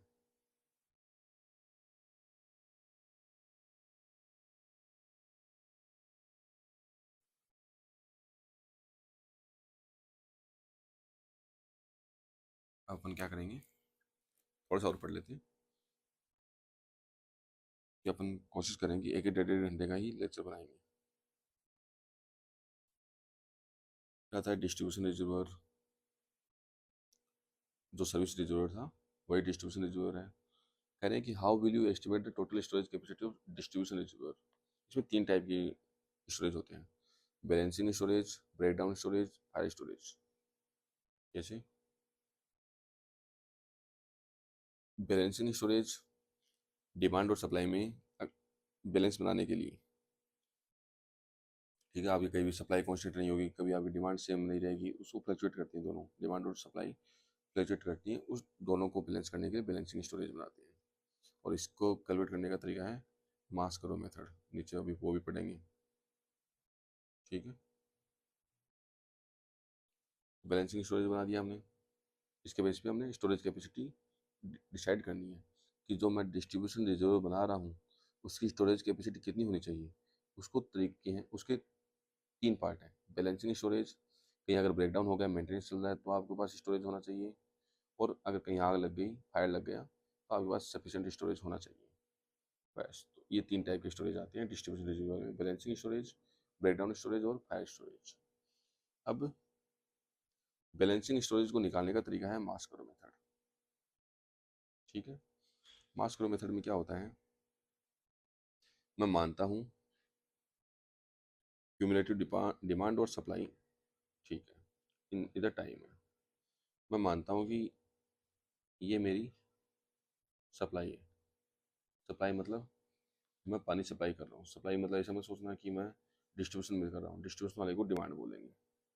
ये डिमांड का कर्व है, टोटल कर्व ऑफ, ये तो कंटिन्यूस रेट का है, और ये डिमांड कर्व है। सप्लाई मतलब मैं खुद सप्लाई, मैं WTP इंजीनियर हूँ, वाटर ट्रीटमेंट प्लांट का इंजीनियर हूँ, मुझे सप्लाई करनी है इसके अंदर, सर्विस रिजर्वर के अंदर टंकी है, इसके अंदर मुझे सप्लाई करनी है। तो कैसे सप्लाई करूँगा मैं? कंटिन्यूस सप्लाई कर रहा हूँ, पानी कंटिन्यूस सप्लाई कर रहा हूँ, लेकिन जो मेरी डिमांड है वो मेरी फ्लक्चुएट करेगी। डिमांड मतलब आगे मुझे इस पानी को डिस्ट्रीब्यूट करना है, तो वो तो मेरे हाथ में नहीं है, वो तो फ्लक्चुएट करती है, लोग कब क्या यूज़ करेंगे। तो डिमांड मेरी ऐसे जा रही है। ठीक है, सप्लाई मैं ऐसे प्रोवाइड कर रहा हूँ। तो यहाँ क्या होते हैं, 2 ऑर्डिनेट होते हैं। यहाँ एक मैक्सिमम ऑर्डिनेट आता है, और एक यहाँ मेरा ऑर्डिनेट आता है। ये मैक्सिमम ऑर्डिनेट यहाँ है, मैक्सिमम ऑर्डिनेट यहाँ है। एक आता है फिलिंग के लिए, एक आता है, जैसे यहाँ क्या होता है डिमांड वाले में, इसकी इसकी रेट देखो, इसका स्लोप ज़्यादा है, इसका स्लोप कम है, तो ये डिमांड करो कम है। यहाँ समझ में आएगा और अच्छे से। यहाँ से यहाँ तक में मेरी सप्लाई ज़्यादा हो रही है, सप्लाई का स्लोप ज़्यादा है, मेरी सप्लाई ज़्यादा हो रही है, तो मैं पानी फिल होगा, पानी फिल इतना ज़्यादा हो गया, पानी फिल, तो उसके लिए मेरे को स्टोरेज चाहिए। ठीक है, इतना स्टोरेज मैं एक्स्ट्रा दे दूँगा। तो यहाँ से यहाँ में मेरी डिमांड है वो इंक्रीज हो रही है, क्योंकि इसका स्लोप ज़्यादा है, सप्लाई का स्लोप कम है, तो मेरा पानी डिप्लीट होगा। सर जो रिजर्वर है मेरा, उसमें पानी डिप्लीट होगा, पानी कम होगा, और यहाँ पानी मैक्सिमम कम हो जाएगा, तो इतना पानी मुझे एक्स्ट्रा चाहिए। फिर क्या आता है, ये कम हो जाता है और सप्लाई फिर बढ़ जाती है। तो मेरे पास दो ऐसे बन गए ऑर्डिनेट, इनको मुझे टेकल करना पड़ेगा। एक में पानी एक्स्ट्रा हो गया है, एक में मुझे पानी कम पड़ गया है, सप्लाई करने डिमांड ज़्यादा हो गई है, एक में मेरा डिमांड कम है। तो जो एक्स्ट्रा पानी आएगा वो मेरे को ऐड करना पड़ेगा। तो इसके लिए मुझे सफिशेंट कैपेसिटी देनी पड़ेगी। किसमें, रिजर्वायर में सफिशेंट कैपेसिटी देनी पड़ेगी। फ्रॉम 2 to 4 देखो, 2 to 4, 2 to 4 में क्या लिखा है, डिमांड रेट ज़्यादा है। डिमांड रेट ज़्यादा है किससे, सप्लाई रेट से। तो वाटर गेटिंग डिप्लीटेड, डिमांड ज़्यादा है मतलब लोग ज़्यादा यूज कर रहे हैं, हम लोगों की डिमांड ज़्यादा आ गई है, तो पानी डिप्लीट हो रहा है। तो आपको एक्स्ट्रा स्टोरेज बनाना पड़ेगा, नहीं तो पानी पता लगा पूरा ख़त्म हो गया। ठीक है, फ्रॉम 4, 5, 1, 2, 4, 5 से लेके 1, 2 तक क्या है, आपकी डिमांड रेट कम है, लोग पानी यूज ही नहीं कर रहे, रात का टाइम हो गए। सप्लाई रेट, तो वाटर गेटिंग स्टोरेज, यहाँ पानी स्टोर हो रहा है यहाँ से यहाँ में, क्योंकि मैं WTP का इंजीनियर, मैं तो खुद पूरी मेरी कांस्टेंट सप्लाई है, मैं तो सप्लाई कर रहा हूँ, लोग यूज ही नहीं कर रहे हैं, पानी स्टोर हो रहा है, वाटर गेटिंग स्टोर्ड। यहाँ में वाटर गेटिंग डिप्लीटेड, लोग सुबह उठ गए हैं, पानी यूज करने लग गए हैं, फिर यहाँ रात को फिर से लोग सो गए हैं, वाटर फिर मेरा स्टोर हो रहा है। तो ये मेरे दो ऑर्डिनेट ऐसे आते हैं, इन दोनों को मैं सम करके मेरी क्या निकलेगी, बैलेंसिंग स्टोरेज निकलेगी। बैलेंसिंग स्टोरेज किससे निकलती है, मास करो से, मास करो मेथड। हमने मास करो मेथड बनाया, क्यूमुलेटिव क्यूमुलेटिव की है डिमांड एंड सप्लाई को, तो ये होता है मास करो मेथड। ठीक है, बैलेंसिंग स्टोरेज के अलावा अपन और क्या यूज़ करते हैं, ब्रेक डाउन स्टोरेज। इसके लिए भी अपन सफिशिएंट स्टोरेज देते हैं, ब्रेक डाउन स्टोरेज। कहीं अगर ब्रेक डाउन हो गया, WTP में ब्रेक डाउन हो गया, तो ऐसा नहीं ना लोगों को बोलेंगे अरे भाई पानी नहीं, आज पानी यूज़ मत करो, अपने पास सफिशिएंट पानी होना चाहिए। अगर WTP में ब्रेक डाउन हो गया है, उसके लिए भी अपने को ब्रेक डाउन स्टोरेज होना चाहिए अपने पास, कि उतने टाइम तक अपन काम चला सकें। कहीं आग लग गई, फायर स्टोरेज के पास सफिशिएंट होना चाहिए। 3 टाइप के स्टोरेज होते हैं, balancing storage, break down storage और फायर स्टोरेज।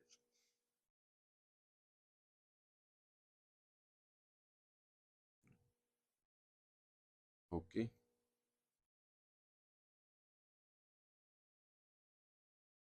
फेरूल होता है फॉर डबल स्टोरी बिल्डिंग के लिए minimum pressure at ferrule point. जहाँ तक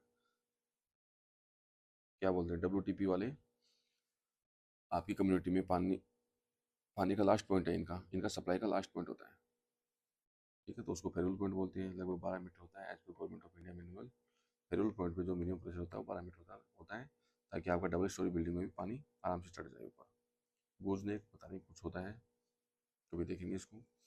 storage tank is provided in pipeline, surge tank, sorry storage tank नहीं है, सर्ज टैंक है। क्यों प्रोवाइड करते हैं पाइपलाइन में, to counter the effect of water hammer.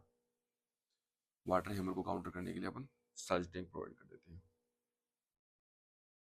ताकि अगर हमने वाल एकदम से क्लोज कर दिया तो प्रेशर बढ़ेगा, और प्रेशर कौन हैंडल कर लेगा, सर्ज टैंक हैंडल कर लेगा। पानी का अपने को आइडिया है, क्या किया, pipes take from water to treatment centre, WTP आ गया, इधर से हमने इनटेक ले गया है, WTP में पानी आ गया। Screening stage, primary treatment stage, secondary treatment stage, final treatment stage, filter into, वापस जाके रिवर में आ गया। समझ में आ गया अपने को।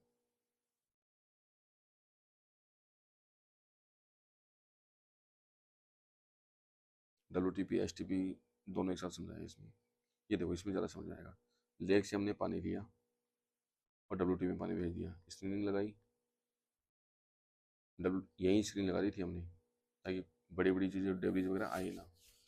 पंप के थ्रू कहाँ लाए, WTP में ले आए, कोगुलेशन, फ्लोगुलेशन, सेडिमेंटेशन सब होगा, फिल्ट्रेशन होगा, क्लोरिनेशन होगा, फिर पानी लिफ्ट करके हम कहाँ डालेंगे, ये है रिजर्वायर। सर्विस रिजर्वायर बोलते हैं इनको, क्यों, क्योंकि यही सर्विस करेंगे पानी को, किसमें, डिस्ट्रीब्यूशन में। इन्हीं का अपन ने निकाला था balancing storage plus breakdown storage plus fire storage, और फिर डिस्ट्रीब्यूशन में अपन डिस्ट्रीब्यूट कर देंगे। ये गेट का क्वेश्चन आया था, इसको कभी बाद में करेंगे, ज़्यादा इंपॉर्टेंट क्वेश्चन नहीं था, वो काफ़ी रैंडम क्वेश्चन था। एक डिटेक्शन ऑफ लीकेज भी आता है कि अगर डिस्ट्रीब्यूशन सिस्टम में कहीं लीकेज हो गया तो अपन कैसे डिटेक्ट करेंगे। एक आता है बाय डायरेक्ट ऑब्जर्वेशन, सीधा दिख गया, ठीक है, पानी निकलता हुआ देख लिया। एक आता है साउंडिंग रोड से भी अपन डिटेक्ट कर सकते हैं कि पानी की साउंड को, एक मीटर आता है सोनोस्कोप, तो वो क्या है, पानी की आवाज़ सुन लेता है। जहाँ पे लीकेज होता है वहाँ साउंड थोड़ी डिफरेंट होती है और उससे डिटेक्ट कर लेता है कि यहाँ पे लीकेज हो रहा है। Bye plotting hydraulic gradient line, जहाँ लीकेज होगा वहाँ हाइड्रोलिक ग्रेडियंट लाइन, वो सडनली ऐसे होगा, वो सडन जग आएगा, तो अपन हाइड्रोलिक ग्रेडियंट लाइन, बाकी सब अपन वाल वगैरह सब बंद कर देते हैं और हाइड्रोलिक ग्रेडियंट लाइन प्लॉट करते हैं। कोई पानी को यूज़ नहीं करेगा, हमें क्या चेक करना है, लीकेज चेक करना है। हाइड्रोलिक ग्रेडियंट लाइन बनाएंगे, भाई कहीं ऐसे होनी चाहिए थी हाइड्रोलिक ग्रेडियंट लाइन, कहीं अगर लीकेज हो रहा है तो ऐसे हो जाती है। इसके बेस पे अपन लीकेज और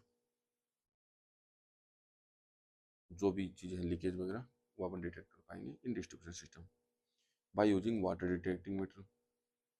एक ये भी चीज़ है, हम सभी लोगों को बोलेंगे, ये वाटर डिटेक्टिंग नहीं है, वेस्ट डिटेक्टिंग मीटर है। क्या है, सभी कम्युनिटीज़ को बोलेंगे अभी पानी यूज़ नहीं करना है, अभी हम लीकेज डिटेक्ट कर रहे हैं, ठीक है। तो पता होगा कि वो रीडिंग जीरो आनी चाहिए, कोई यूज़ तो कर नहीं रहा है, लेकिन फिर भी रीडिंग, जितना पानी हमने डिस्ट्रीब्यूशन सिस्टम में भेजा उतना पानी वहाँ मिल नहीं रहा है, तो मीटर में पता चल जाएगा कि कितना पानी हमने भेजा, कितना पानी हमें आ रहा है, और वेस्ट डिटेक्टिंग मीटर से आइडिया लग जाएगा कहीं ना कहीं लीकेज है। लीक टेस्टिंग के और कुछ मेथड हैं, क्या है, testing wise sound wave using sonoscope, हमने पर देख लिया। स्मोक टेस्ट कर लो, पानी को खाली करके उसमें धुआं छोड़ दो, ठीक है। वाटर टेस्ट और एयर टेस्ट भी है, हवा छोड़ दो, प्रेशर देख लो उसका, हवा का प्रेशर डाउन हो रहा है कि नहीं हो रहा, वाटर का टेस्ट कर लो। ये सब लीक टेस्टिंग के कुछ कुछ मेथड्स हैं। बाकी अपन करते हैं अगले लेक्चर में, बैक टू बैक अगला लेक्चर आएगा, अपन उसमें क्या पढ़ेंगे,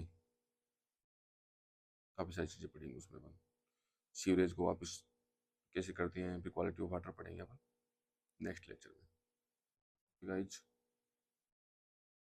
नेक्स्ट लेक्चर के लिए तैयार है ना, आज ही 2 से 3 लेक्चर आएंगे।